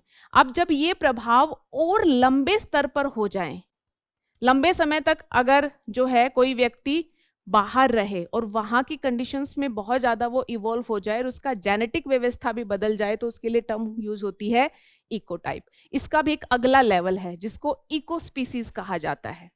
अब इसमें क्या होता है, इसमें इतना अंतर हो जाता है कि ये जो मेन प्रजाति थी और जो बाहर निकल के गई, इनमें आपस में प्रजनन के बाद जो ऑफ स्प्रिंग्स होते हैं या तो होता ही नहीं या उनके जीवित रहने का कोई चांस नहीं होता। इतना ये जेनेटिकली एक दूसरे से अलग हो जाते हैं। तो 3 टर्म है। सबसे पहले क्या है, इकोफेन, इकोटाइप और इको स्पीसीज। पूछा जाए तो ठीक है, वरना एटलीस्ट पता है। अगर 1% कहीं पूछा जाए तो आप जानकारी का इस्तेमाल कर लेना। इको स्पीसीज, जब जेनेटिक जो बदलाव है, एक प्रजाति का एक हिस्सा जो बाहर निकल गया, उसमें इतना आ गया कि अपनी मूल प्रजाति के साथ उनका जो प्रजनन संबंधी व्यवस्था है वो भी संभव ना हो पाए, उनके जो ऑफ स्प्रिंग्स होंगे, मतलब आने वाली जो पीढ़ी होंगी, उसके जीवित रहने की संभावना ना रहे, इतना अलग हो गया, तो फिर उसके लिए टर्म यूज होती है इको स्पीसीज। चलिए, और 2 फेमस टर्म, जिसमें एक है हैबिटेट और दूसरा निकेत। क्या अंतर है हैबिटेट और निकेत में?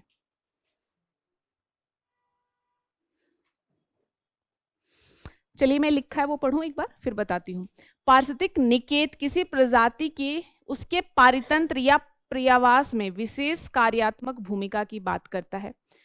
पर्यावास निकेत क्या है, जहां प्रजाति रहती है। खाद्य निकेत, जहां प्रजाति खाती है, क्या अपघटित करती है, किस प्रजाति के साथ संघर्ष करती है। जननीय निकेत, प्रजाति द्वारा कैसे कब प्रजनन किया जाता है। ये सब क्या है, प्रजाति की कार्यात्मक भूमिका का उदाहरण।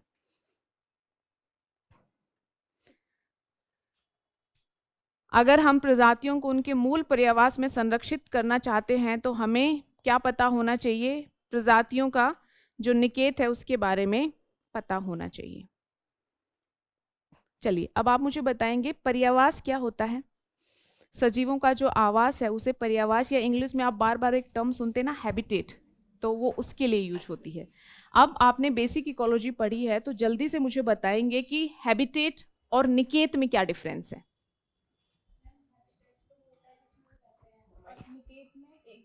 आप माइक ले सकते हैं ताकि सभी तक आपका उत्तर पहुंच पाए।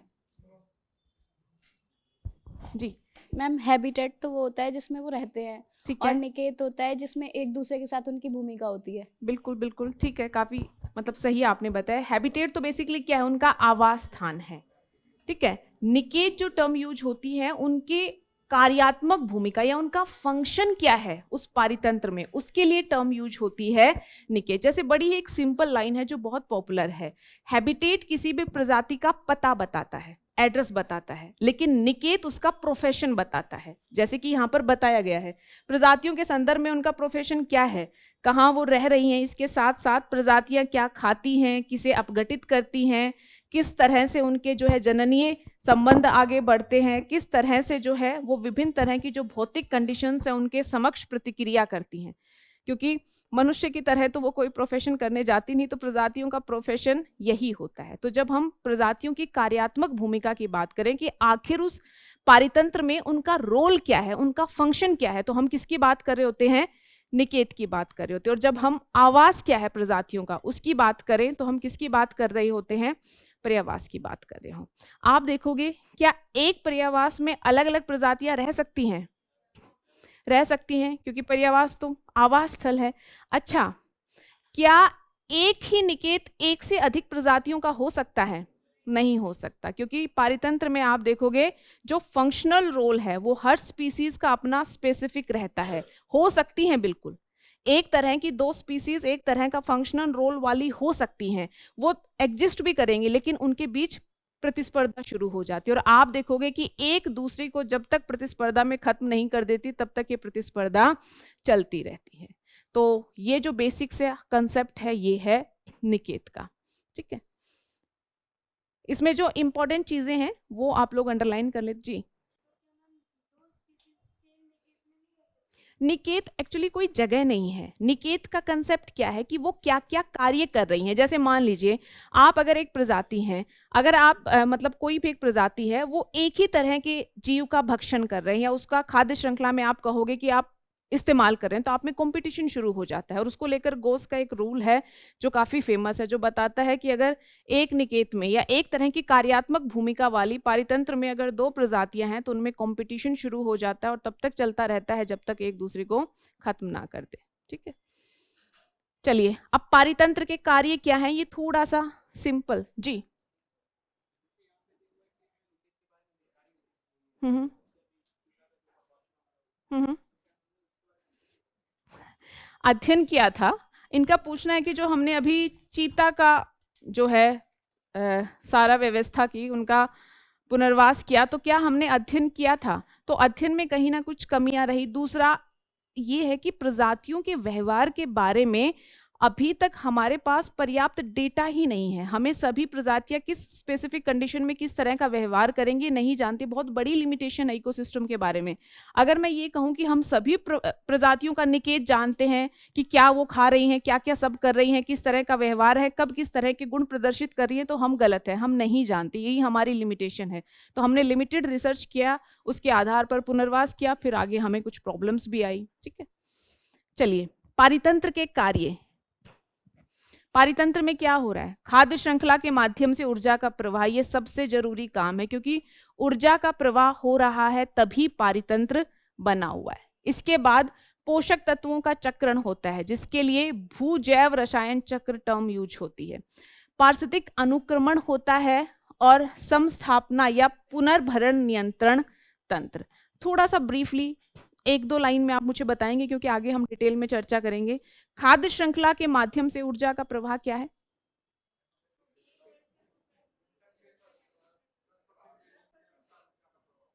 खाद्य श्रृंखलाएं बनती है, एक प्रजाति एक जीव दूसरे का जो है दूसरे को अपना भोजन बना रहा है। ठीक है, वो अगला उसको अपना भोजन बना रहा है, ये क्रम चलता रहता है बिल्कुल। तो इसे क्या कहते हैं? खाद्य श्रृंखला। इन खाद्य श्रृंखलाओं के माध्यम से ही आप देखते हैं कि उत्पादक से लेकर ऊपर जो सर्वाहारी तक है या खाद्य श्रृंखला में जो टॉप तक है उन तक ऊर्जा पहुंच पाती है। तो उसी को हम कहते हैं ऊर्जा का प्रवाह। दूसरी टर्म क्या है? पोषक तत्वों का चक्रण, जिसे भू जैव रसायन चक्र भी कहा जाता है। क्या है भू जैव रसायन चक्र? ठीक है, ये तो पता है, नाइट्रोजन साइकिल है, कार्बन साइकिल है, सल्फर साइकिल है, फास्फोरस नहीं। ये बेसिकली दिखाता है कि आप देखोगे जीव और उनके भौतिक पर्यावरण के बीच जो है पोषक तत्वों का निरंतर चक्र चलता रहता है। उसी के लिए टर्म यूज होती है पोषक तत्वों का चक्रण या भू जैव रसायन चक्र। जैसे जल हो गया है ना, जैसे कि ऑक्सीजन हो गई, जैसे कि कार्बन। आगे डिटेल में सारे चक्र दिए भी हुए हैं क्यूआरएम में, तब हम पढ़ेंगे, बट अभी के लिए समझिए कि पोषक तत्वों का जो चक्रण चलता रहता है उसी के लिए।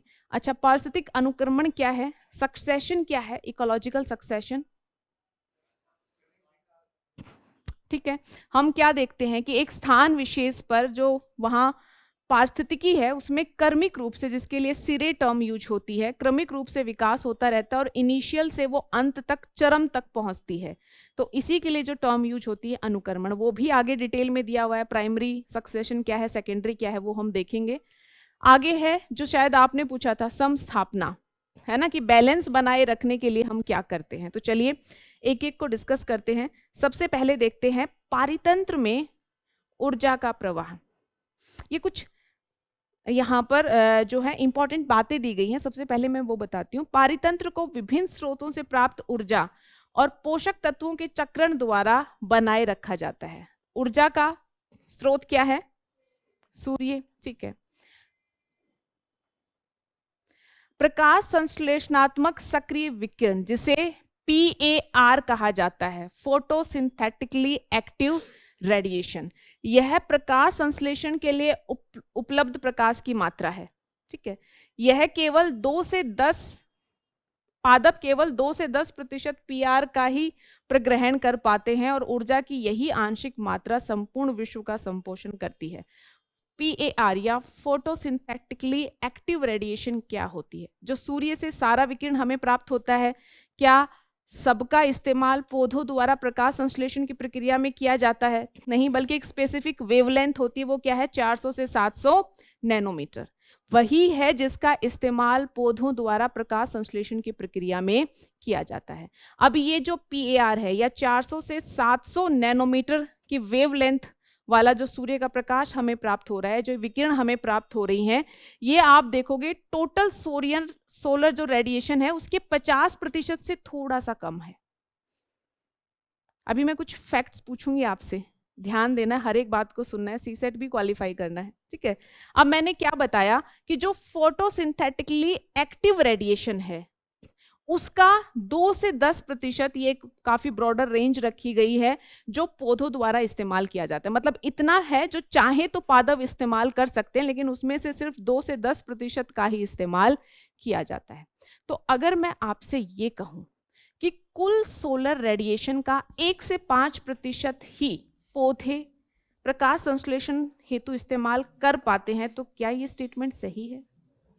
कारण क्योंकि मैंने क्या बताया, फोटोसिंथेटिकली एक्टिव रेडिएशन कितना है, कुल अगर 100 है तो उसका 50% है, तो PAR में से कितना यूज करते हैं, तो कितना हो गया, 2 to 10%, और कुल सोलर रेडिएशन में से फिर इसका 50 हो जाएगा, लगभग 1 to 5%। तो हमेशा जो इन्फॉर्मेशन दी गई है डायरेक्ट उसी से प्रश्न हो ये जरूरी नहीं है, तो थोड़ा सा चीज़ों को ध्यान से पढ़ना है, अटेंटिवली, जो रीडिंग बिटवीन द लाइंस कहा जाता है वो जरूरी है। चलिए,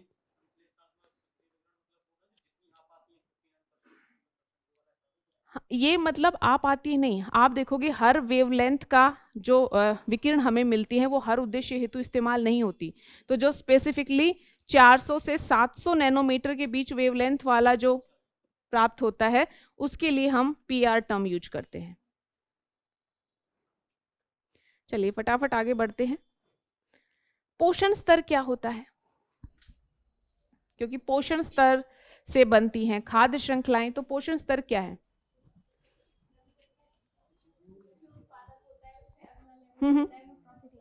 ठीक है, ठीक है। तो बेसिकली पोषण स्तर क्या है? खाद्य श्रृंखला में कोई जीव किस स्थान पर है वही उसका क्या दिखाता है, पोषण स्तर दिखाता है। और विभिन्न विभिन्न पोषण स्तरों के मिलने से क्या बनती है, खाद्य श्रृंखलाएं बनती हैं। अच्छा, एक क्वेश्चन फटाफट मुझे बताएंगे, क्या एक जीव एक से अधिक पोषण स्तरों पर हो सकता है? बिल्कुल हो सकता है, ठीक है।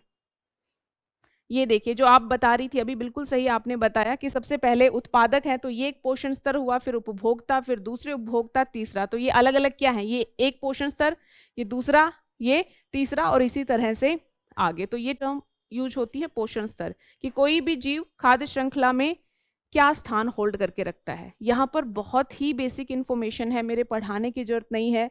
प्रथम पोषण स्तर पर बताया गया है कि प्राथमिक उत्पादक होते हैं। उसके बाद यहाँ पर बताया गया है कि कौन होते हैं, शाकाहारी, जो उनको अपना भोजन बनाते हैं। अच्छा, जो हमने रट लिया है कि 10% ऊर्जा का नियम काम करता है ना, लिंडमैन ने ये आइडिया दिया है, ये क्यों काम करता है? क्यों एक पोषण स्तर से अगले पोषण स्तर तक 10% ही ऊर्जा पहुंचती है? जी भैया माइक देना। 90% जो ऊर्जा है उसका मतलब अपचय करने की क्रिया में जो है मुक्त हो जाता है पारिस्थितिकी तंत्र से, तो बचा 10% है, वो बिंदु है जब पोषण स्तर से दूसरे पोषण स्तर में बिल्कुल, ट्रांसफर जो होता है। मेटाबॉलिक एक्टिविटीज होती है ना, उन सब के लिए ऐसा थोड़ी ना है कि जैसे पौधे हैं, पादप हैं, उन्होंने प्रकाश संश्लेषण के माध्यम से जितनी ऊर्जा संचित की, अब वो खुद भी तो उसका इस्तेमाल करते हैं ना अपनी गतिविधियों के लिए।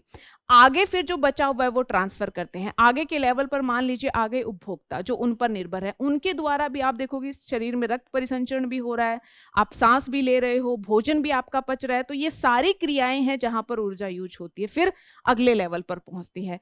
तो अनुमान ये लगाया गया है कि एक पोषण स्तर से अगले पोषण स्तर तक ऊर्जा का मात्र 10% ही पहुंच पाता है। यानी अगर यूनिट में जी पौधे के स्तर पर 100 है तो अगले पोषण स्तर पर वो 10 रहेगा, फिर 1, फिर 0.1, इस तरह से। जी मैम मेरा क्वेश्चन ये है कि हर एक स्तर पे 10% ही क्यों ट्रांसफर होती है, सब 90% क्यों यूज कर लेता है? ये मेरा बेसिकली question ये है। जब विज्ञान में या इकोलॉजी में सिद्धांत आते हैं तो उससे एवरेज आइडिया निकाला जाता है। समझ गए? कोई हो सकता है कि 11% भी जारी हो। मोटा मोटा आइडिया ये कि सामान्यतः जैव जीव अपनी क्रियाओं में लगभग 90% तक इस्तेमाल कर लेते हैं। ये निकाला गया है आंकड़ा, मतलब ये अनुमानित आंकड़ा है मोटा मोटा, बट हाँ निकाला गया है, ये देखा गया, जीवों की शारीरिक क्रियाओं को देखा गया, फिर पाया गया कि अगर आपने 100 यूनिट एनर्जी प्रोड्यूस की तो उसमें से कितनी आप खुद यूज कर रहे हो, और आगे जब कोई खाद्य श्रृंखला में आपको अपना भोजन बना रहा है तब उस तक कितनी पहुंच रही है। तो ये रिसर्च बेस्ड है, ठीक है। ऐसा नहीं है कि मन किया कि 90 चलो हम लिख देते हैं कि जीव रखते हैं और 10 बचा हुआ आगे जाएगा। आगे यहाँ पर दिया हुआ अगले पोषण स्तर पर मांसाहारी शाकाहारियों का भक्षण करते, यही बताया गया। ये तीनों स्टेज बड़ी ही सिंपल हैं जो ऑलरेडी आपको बताई जा चुकी है।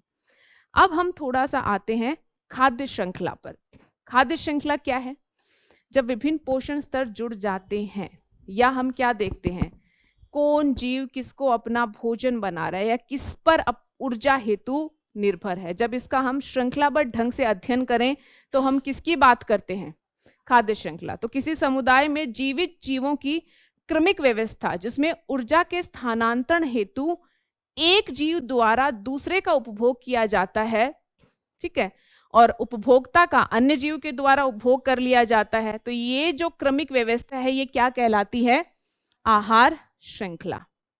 जैसे यहाँ पर सिंपल आहार श्रृंखलाएं दी गई हैं। मक्का चूहा खा रहा है, चूहे को उल्लू खा जा रहा है, 3 स्तर वाली खाद्य श्रृंखला। अगला देखिए, गाजर को खरगोश खा रहा है, खरगोश को लोमड़ी खा जा रही है और लोमड़ी को शेर ने खा लिया, ठीक है। इससे और अगला देखिए, घास को कौन खा रहा है? टीडा, टीडे को किसने खा लिया? मेंढक को, मेंढक को किसने खा लिया? सांप, सांप किसको खा लिया? चील ने। तो ये सब क्या है? ये अलग अलग पोषण स्तर है ना। ये एक पोषण स्तर है, ये दूसरा, ये तीसरा, ये चौथा और ये 5वां। तो आप देख रहे हो खाद्य श्रृंखला किसके आधार पर बन रही है कि कौन किसको अपनी पोषण आवश्यकता हेतु इस्तेमाल कर रहा है या अपनी भोजन या ऊर्जा संबंधी आवश्यकताओं हेतु इस्तेमाल कर रहा है। इसके आधार पर बनती हैं खाद्य श्रृंखलाएं। और जो ये इसमें एक स्पेसिफिक स्टेज है, ये क्या दिखाती है? एक पोषण स्तर। तो जो ट्रॉफिक लेवल टर्म यूज होती है ना इंग्लिश में, हिंदी में पोषण स्तर, तो उसका अर्थ ये है। और जब विभिन्न पोषण स्तरों को हम श्रृंखलाबद्ध ढंग से जोड़ दें तो जो बनती है वो क्या कहलाती है? खाद्य श्रृंखला। एक दूसरा कंसेप्ट भी है जिसे हम खाद्य जाल कहते हैं। ये मैं अभी आऊंगी चारण खाद्य श्रृंखला और अपरद खाद्य श्रृंखला पर। जी 1 मिनट भैया, माइक। मैम, एक खाद्य श्रृंखला में अधिकतम कितने पोषण स्तर हो सकते हैं? कोई बताएगा कि खाद्य श्रृंखला में कितने पोषण स्तर हो सकते हैं? एक्चुअली मैंने ऐसी कोई अधिकतम सीमा पढ़ी नहीं है। मैम, मैंने 4 पढ़ा है एक जगह पर। हाँ, क्योंकि ये डिपेंड करता है कि कौन किसका भोजन कर रहा है, ठीक है। अगर आप देखोगे कि इससे आगे इनका भी भोजन करने वाले हो सकते हैं ना, जो इनको अपना भोजन बनाते हो, तो ऐसी मैंने कोई लिमिट पढ़ी नहीं है, बट फिर भी एक बार मैं क्रॉस चेक कर लूंगी, अगर मुझे मिलता है तो मैं डेफिनेटली आपको बताऊंगी। मैम, एक और क्वेश्चन है। खाद्य जाल में नहीं, 1 सेकंड रुकिए बस भैया, 1 सेकंड, ये थोड़ा सा छोटा करना, ये व्यू बहुत ब्रॉड है।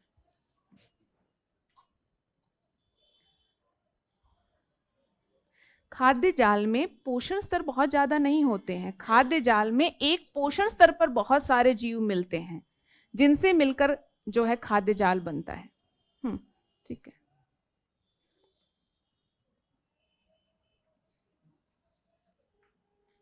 ये देखिए, पहले खाद्य जाल के बारे में जो लिखा हुआ है यहाँ पर उसे पढ़ लेते हैं, फिर हम डायग्राम के थ्रू देखेंगे।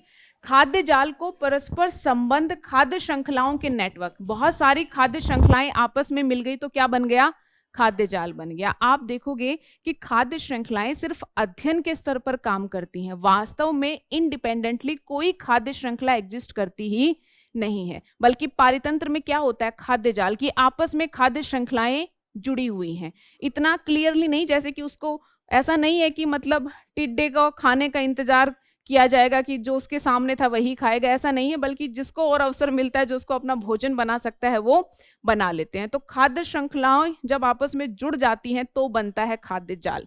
अच्छा, खाद्य जाल और खाद्य श्रृंखला कौन, आपको क्या लगता है पारितंत्र को अधिक स्थायित्व कौन देगा? खाद्य जाल। क्यों करेगा ऐसा खाद्य जाल? क्योंकि उसमें एक ही पोषण स्तर पर बहुत सारे जीव उपलब्ध होते हैं।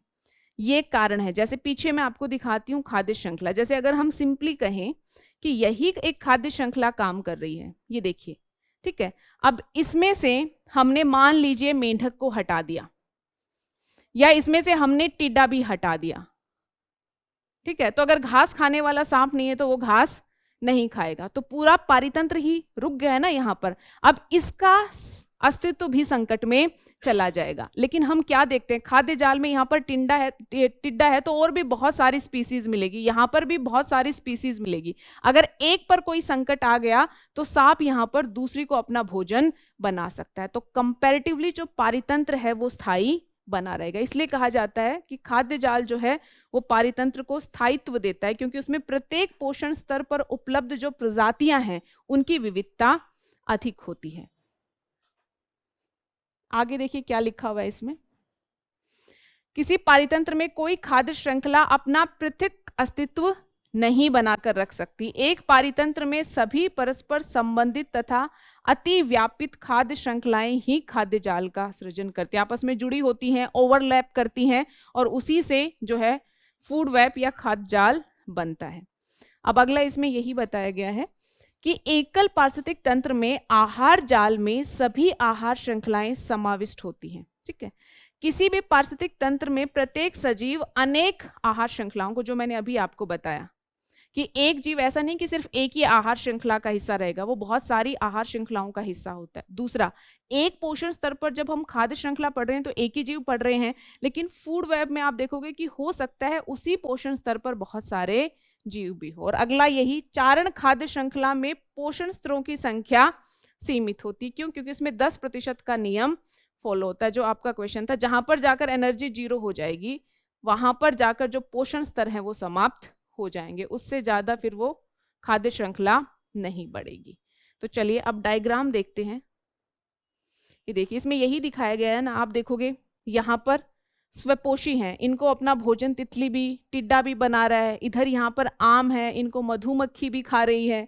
यहाँ ये जो तितली है इसको अपना भोजन मेंढक भी बना रहा है। आप देखोगे कितना जिक जैक क्रॉस है सब। क्या दिखा रहा है ये कि खाद्य श्रृंखलाओं की तरह खाद्य जाल सीधा नहीं होता। एक ही जीव है जो अलग अलग जीवों के द्वारा जिसका इस्तेमाल अपनी ऊर्जा आवश्यकता हेतु किया जा सकता है, या एक ही पोषण स्तर पर बहुत सारे जीव हैं। तो यही है खाद्य जाल। तो जब भी कोई पूछे खाद्य जाल या खाद्य श्रृंखला में से कौन पारितंत्र को अधिक स्थायित्व देता है, किसमें अधिक विविधता है, खाद्य जाल में। तो जिसमें अधिक विविधता है वहां पर अधिक स्थायित्व भी देखने को मिलेगा। अब एक कंसेप्ट आता है जिसे हम पारिस्थितिकी पिरामिड के नाम से जानते हैं। क्या है ये पिरामिड? ऐसा पारिस्थितिकी तंत्र जिसमें जीवों की संख्या और उसके जैव भार और ऊर्जा के प्रवाह का एक आरेखीय निरूपण किया जाए तो पिरामिड जैसा बनता है। दैट इज कॉल्ड द पारिस्थितिकी पिरामिड।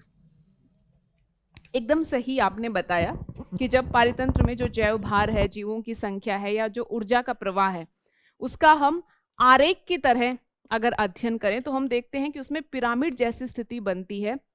उसी को हम पारिस्थितिक पिरामिड कहते हैं। अब ये तो आई थिंक सबने बहुत पढ़ा होगा कि कौन कौन से, क्योंकि बहुत ज़्यादा टेस्ट सीरीज में आप देखोगे कि यहाँ से प्रश्न भी पूछे जाते हैं बार बार, है ना। तो चलिए सबसे पहले जैव मात्रा या जैव भार का पिरामिड। बट पहले आप मुझे ये बताएंगे कि जैव भार या जैव मात्रा है क्या? बहुत पॉपुलर टर्म है ये। बायोमास, क्या है बायोमास?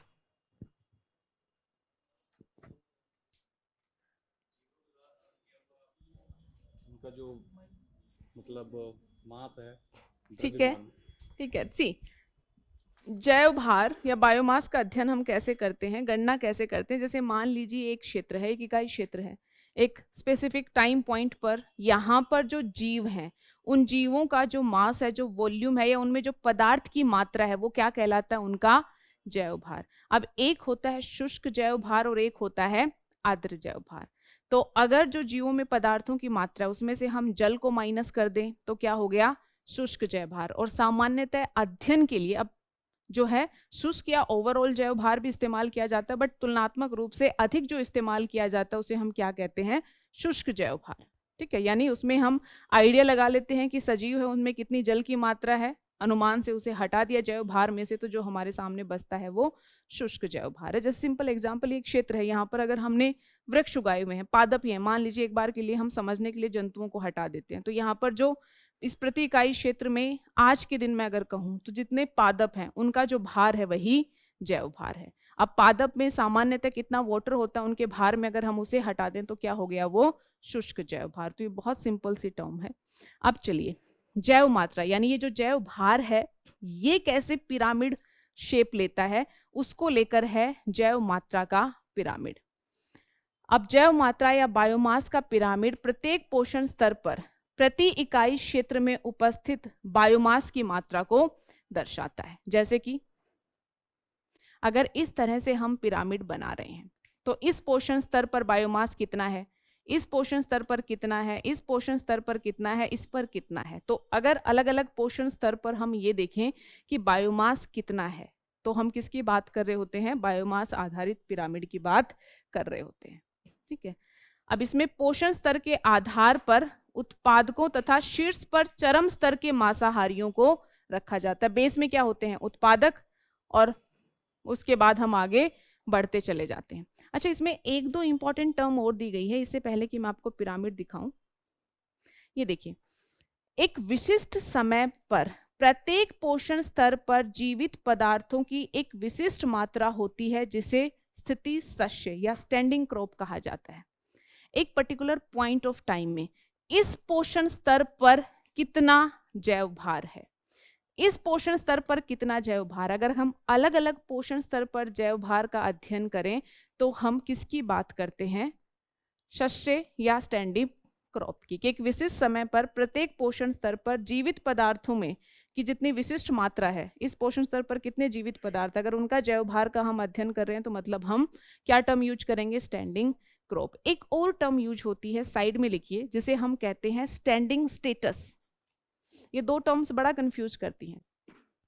एक है स्टैंडिंग क्रॉप और दूसरा है स्टैंडिंग स्टेटस।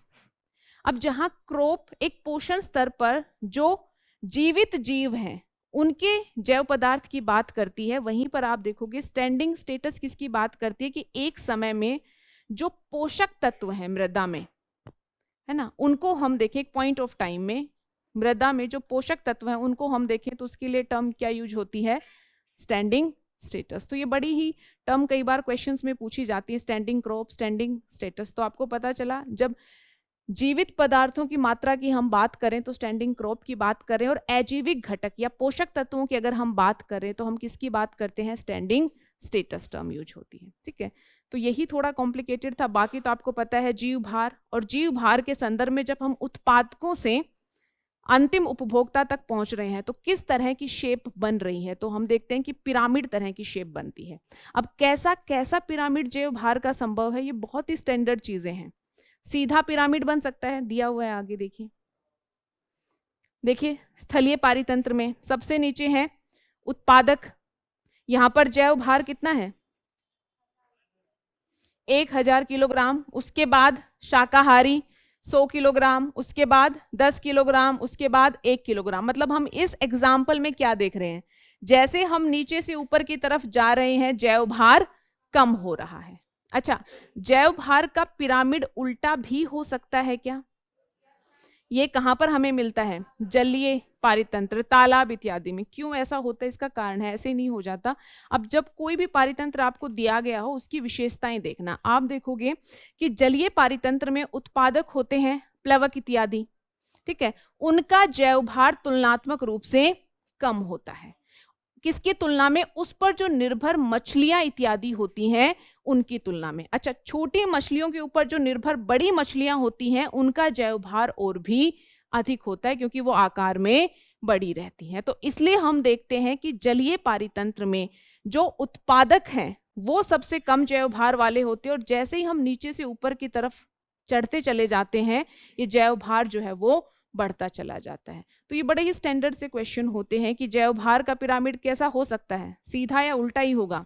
सीधा भी हो सकता है और इन्वर्टेड भी हो सकता है। सामान्यतः ये देखा गया है कि जो स्थलीय क्षेत्र है उसमें जो पिरामिड बनता है वो जैव भार या बायोमास का वो सीधा होता है, और जो जलीय पारितंत्र है उसमें उल्टा देखने को मिलता है। जी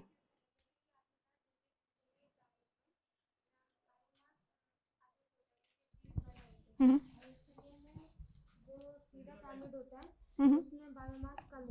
ठीक है। कैसे मैम? इनका क्वेश्चन ये है कि किसी और को भी ये डाउट है, मैं रिपीट करती हूँ इनका डाउट ये है कि इनका ये कहना है कि मैंने ये कहा कि जो स्थलीय पारितंत्र है उसमें बेस में जैव भार अधिक होता है, और जो जलीय पारितंत्र है उसमें जो उत्पादक के स्तर पर जैव भार कम होता है। क्योंकि जब आप जल देखोगे ना, जलीय निकाय, तो उसमें उत्पादक फाइटोप्लैंक्टन इत्यादि प्लवक होते हैं जो बहुत ही छोटे छोटे जीव होते हैं, और उनमें जैव भार भी अत्यधिक कम होता है। लेकिन स्थलीय पारितंत्र में होते हैं वृक्ष इत्यादि सब, या घास जो बड़े क्षेत्र में फैली हुई है, तो उनका कुल भार उन पर जो आश्रित जीव है उनकी तुलना में अधिक होता है। तो ये कारण है कि कहाँ पर किस तरह का ऑर्गेनिज्म या जीव उत्पादक के तौर पर कार्य करे। तो सिंपल भार देखा जाता है यहाँ तो पदार्थों का, तो जहाँ पर भार अधिक है वहां पर बेस में तो पिरामिड क्या होगा, सीधा होगा, और अगर बेस में भार कम है तो पिरामिड उल्टा हो जाएगा। ठीक है, तो वो संख्या के पिरामिड में देखेंगे।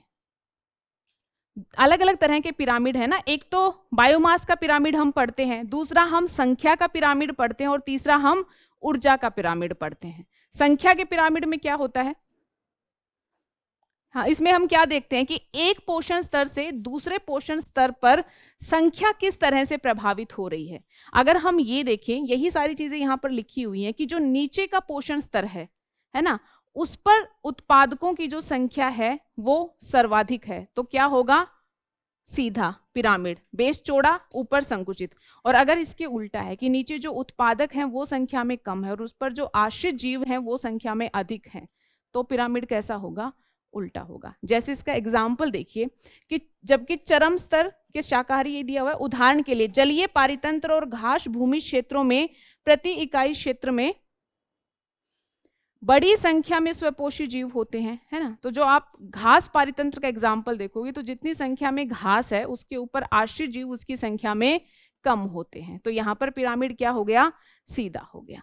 अब जरा एक वृक्ष को अगर हम आधार माने तो वृक्ष पर आधारित पिरामिड सोचना, वृक्ष तो एक है, वृक्ष पर बहुत सारे इंसेक्ट्स वगैरह होते हैं, उन इंसेक्ट्स का बहुत सारे पक्षी हैं जो अपना भोजन बनाते हैं, तो यहाँ पर पिरामिड क्या हो गया कि बेस में क्या है, स्वपोषी है जो एक है, लेकिन ऊपर जो है वो संख्या बढ़ती जा रही है। तो जहां घास के संदर्भ में हम पिरामिड कैसा देख रहे थे, कुछ इस तरह का, अब अगर हम एक वृक्ष के संदर्भ में बात करें तो पिरामिड ऐसा बन जाएगा। यहाँ पर वृक्ष है, ठीक है, इसके ऊपर आधारित इंसेक्ट्स या फिर और पक्षी और इसी क्रम में आगे, ठीक है। थर्ड और सबसे सिंपल है एनर्जी का, जिसमें कोई झंझट नहीं है। एनर्जी का पिरामिड हमेशा सीधा ही होगा। क्यों होगा ये तो चलो हमने याद कर लिया है कि एनर्जी का पिरामिड सीधा ही होगा। क्यों होगा, क्योंकि सीधी सी बात है कि जो उत्पादक हैं उन्हीं से ऊर्जा आगे वाले स्तर पर जाती है। तो उत्पादक में मैंने अभी 90% का जो 10% का नियम बताया था कि उत्पादक है 90%, 10% आगे भेजेंगे, उसका 10% और आगे और उसका 10% और आगे, इसलिए ऊर्जा का पिरामिड सदैव सीधा ही बनता है। ये देखिए, अगर उत्पादक के स्तर पर 10,000 कैलोरी हैं तो ऊपर सिर्फ 1000 ही पहुंचेंगी, फिर ऊपर 100, फिर 10, इस तरह से, ठीक है। तो ये सिंपल पिरामिड है, इन पर आधारित प्रश्न हमसे पूछे जाते रहते हैं।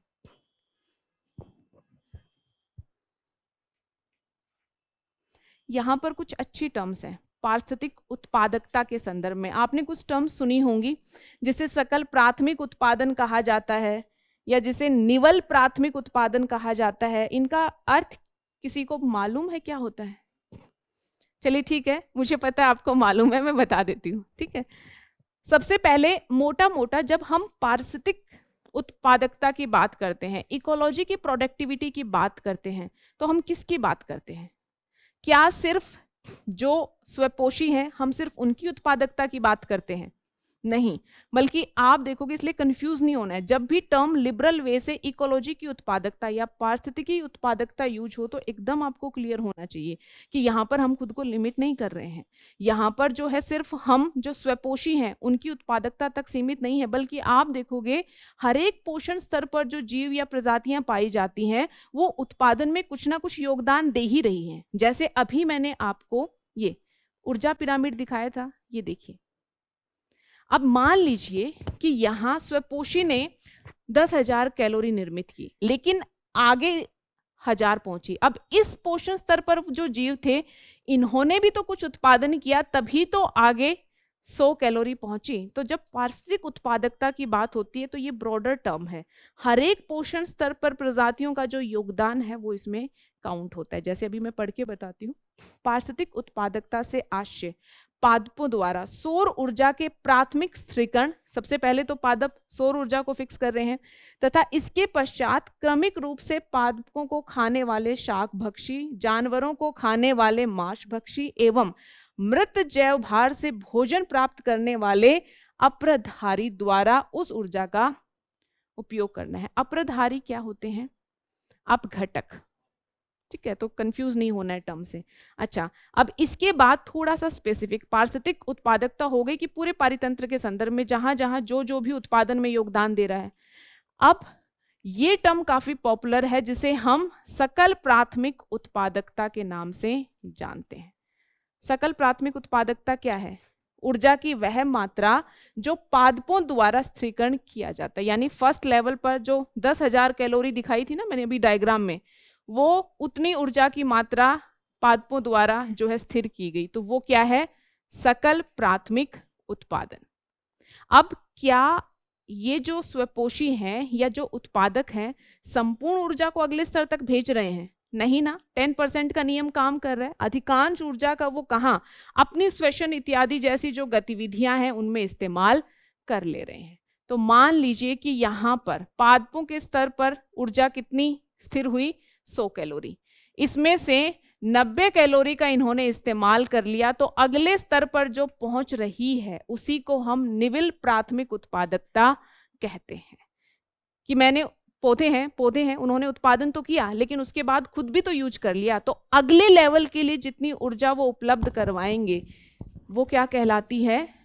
निवल प्राथमिक उत्पादकता। तो सकल और निवल का डिफरेंस यही है। यहाँ पर सकल ओवरऑल जितना जो स्वपोषी हैं उनके द्वारा ऊर्जा का स्थिरीकरण किया जा रहा है, और अगले लेवल पर जितना वो पहुंचा पा रहे हैं वो कितना हो गया? क्या हो गया? निवल प्राथमिक उत्पादकता। अब सकल, हाँ जी, सकल प्राथमिक उत्पादकता में एक निश्चित समय और एक निश्चित क्षेत्र का भी तो इम्पोर्टेंस है। बिल्कुल बिल्कुल जी, तो वही, क्योंकि वो इसमें देखते ही है ना, क्योंकि हम कब की उत्पादकता माप रहे हैं, जस्ट है लाइक ना? अ जीडीपी। तो हाँ बिल्कुल बिल्कुल, एक निश्चित क्षेत्र निश्चित समय में, बिल्कुल सही है ये, एक निश्चित क्षेत्र निश्चित समय में हम देखते हैं ना कि कितना सूर्य ऊर्जा का इस्तेमाल करते हुए प्रकाश संश्लेषण की प्रक्रिया द्वारा स्वपोषियों द्वारा ऊर्जा बनाई गई है ना, तो बिल्कुल ये इसमें इंपॉर्टेंट है।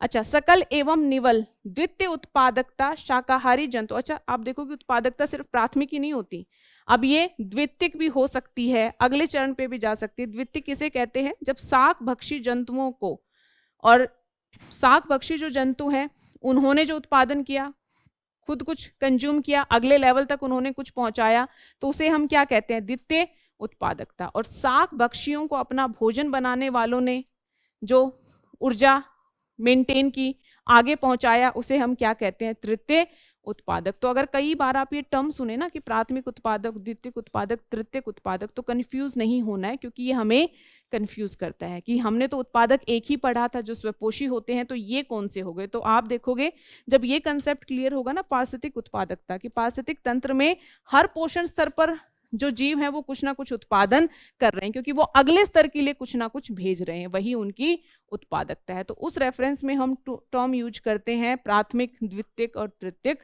उत्पादकता। ठीक है, अब ये देखिए, ये एक डायग्राम है, इसको अच्छे से देखना है। अभी मैं आपको ब्रीफली बताऊंगी, लेकिन एक बार आप इसे घर जाकर अच्छे से देखेंगे। इस पर आधारित मैं अभी आपको प्रश्न भी दिखाऊंगी जो यूपीएससी ने पूछा है। ये विभिन्न पारितंत्र और उसमें जो है जैव विविधता, पारितंत्र के प्रकार और उनकी जो उत्पादकता है उसके संदर्भ में ये डायग्राम दिया गया है। ऊपर ज्वार नदमुख दलदल, कच्छ, उष्णबंधीय वर्षावन लगभग एक समान है। ठीक है, इसके बाद देखिए उत्तरी पर्णपाती वन, सवाना, कृषि भूमि, वन भूमि और झाड़ियाँ, शीतोष्ण कटिबंधीय घास भूमि, झील, महाद्वीपीय मगन तट, टुंड्रा, खुले महासागर, मरुस्थलीय झाड़ियाँ और चरम मरुस्थल। आप देखोगे ऊपर से जैसे हम नीचे की तरफ आ रहे हैं, जो औसत निवल उत्पादकता है वो गिरती जा रही है। तो कई बार यूपीएससी आपसे क्रोनोलॉजी में प्रश्न पूछती है और वो ये लगभग बराबर है। इतना क्लोज में आप देखोगे कि सामान्यतः आपको ऑप्शन नहीं मिलेंगे। मैं आपको यूपीएससी का क्वेश्चन भी दिखाऊंगी कि उन्होंने क्या पूछा है, जहाँ क्लियर कट आपको डिफरेंस समझ में आता है। वैसा ही क्वेश्चन उन्होंने शायद उसमें आप देखोगे शायद एक तो कृषि भूमि है, एक खुले महासागर है, हाँ ज्वार नदमुख है। तो अभी मैं आपको क्वेश्चन दिखाऊंगी, आपको यहाँ से आइडिया लेना है कि किसकी उत्पादकता कितनी है। और उत्पादकता किससे नियंत्रित होती है? भौतिक दशाओं से। कहाँ तापमान कितना है, वर्षण कितना है, लवणता कितनी है, ये सारे फैक्टर हैं जो उत्पादकता को प्रभावित करते हैं।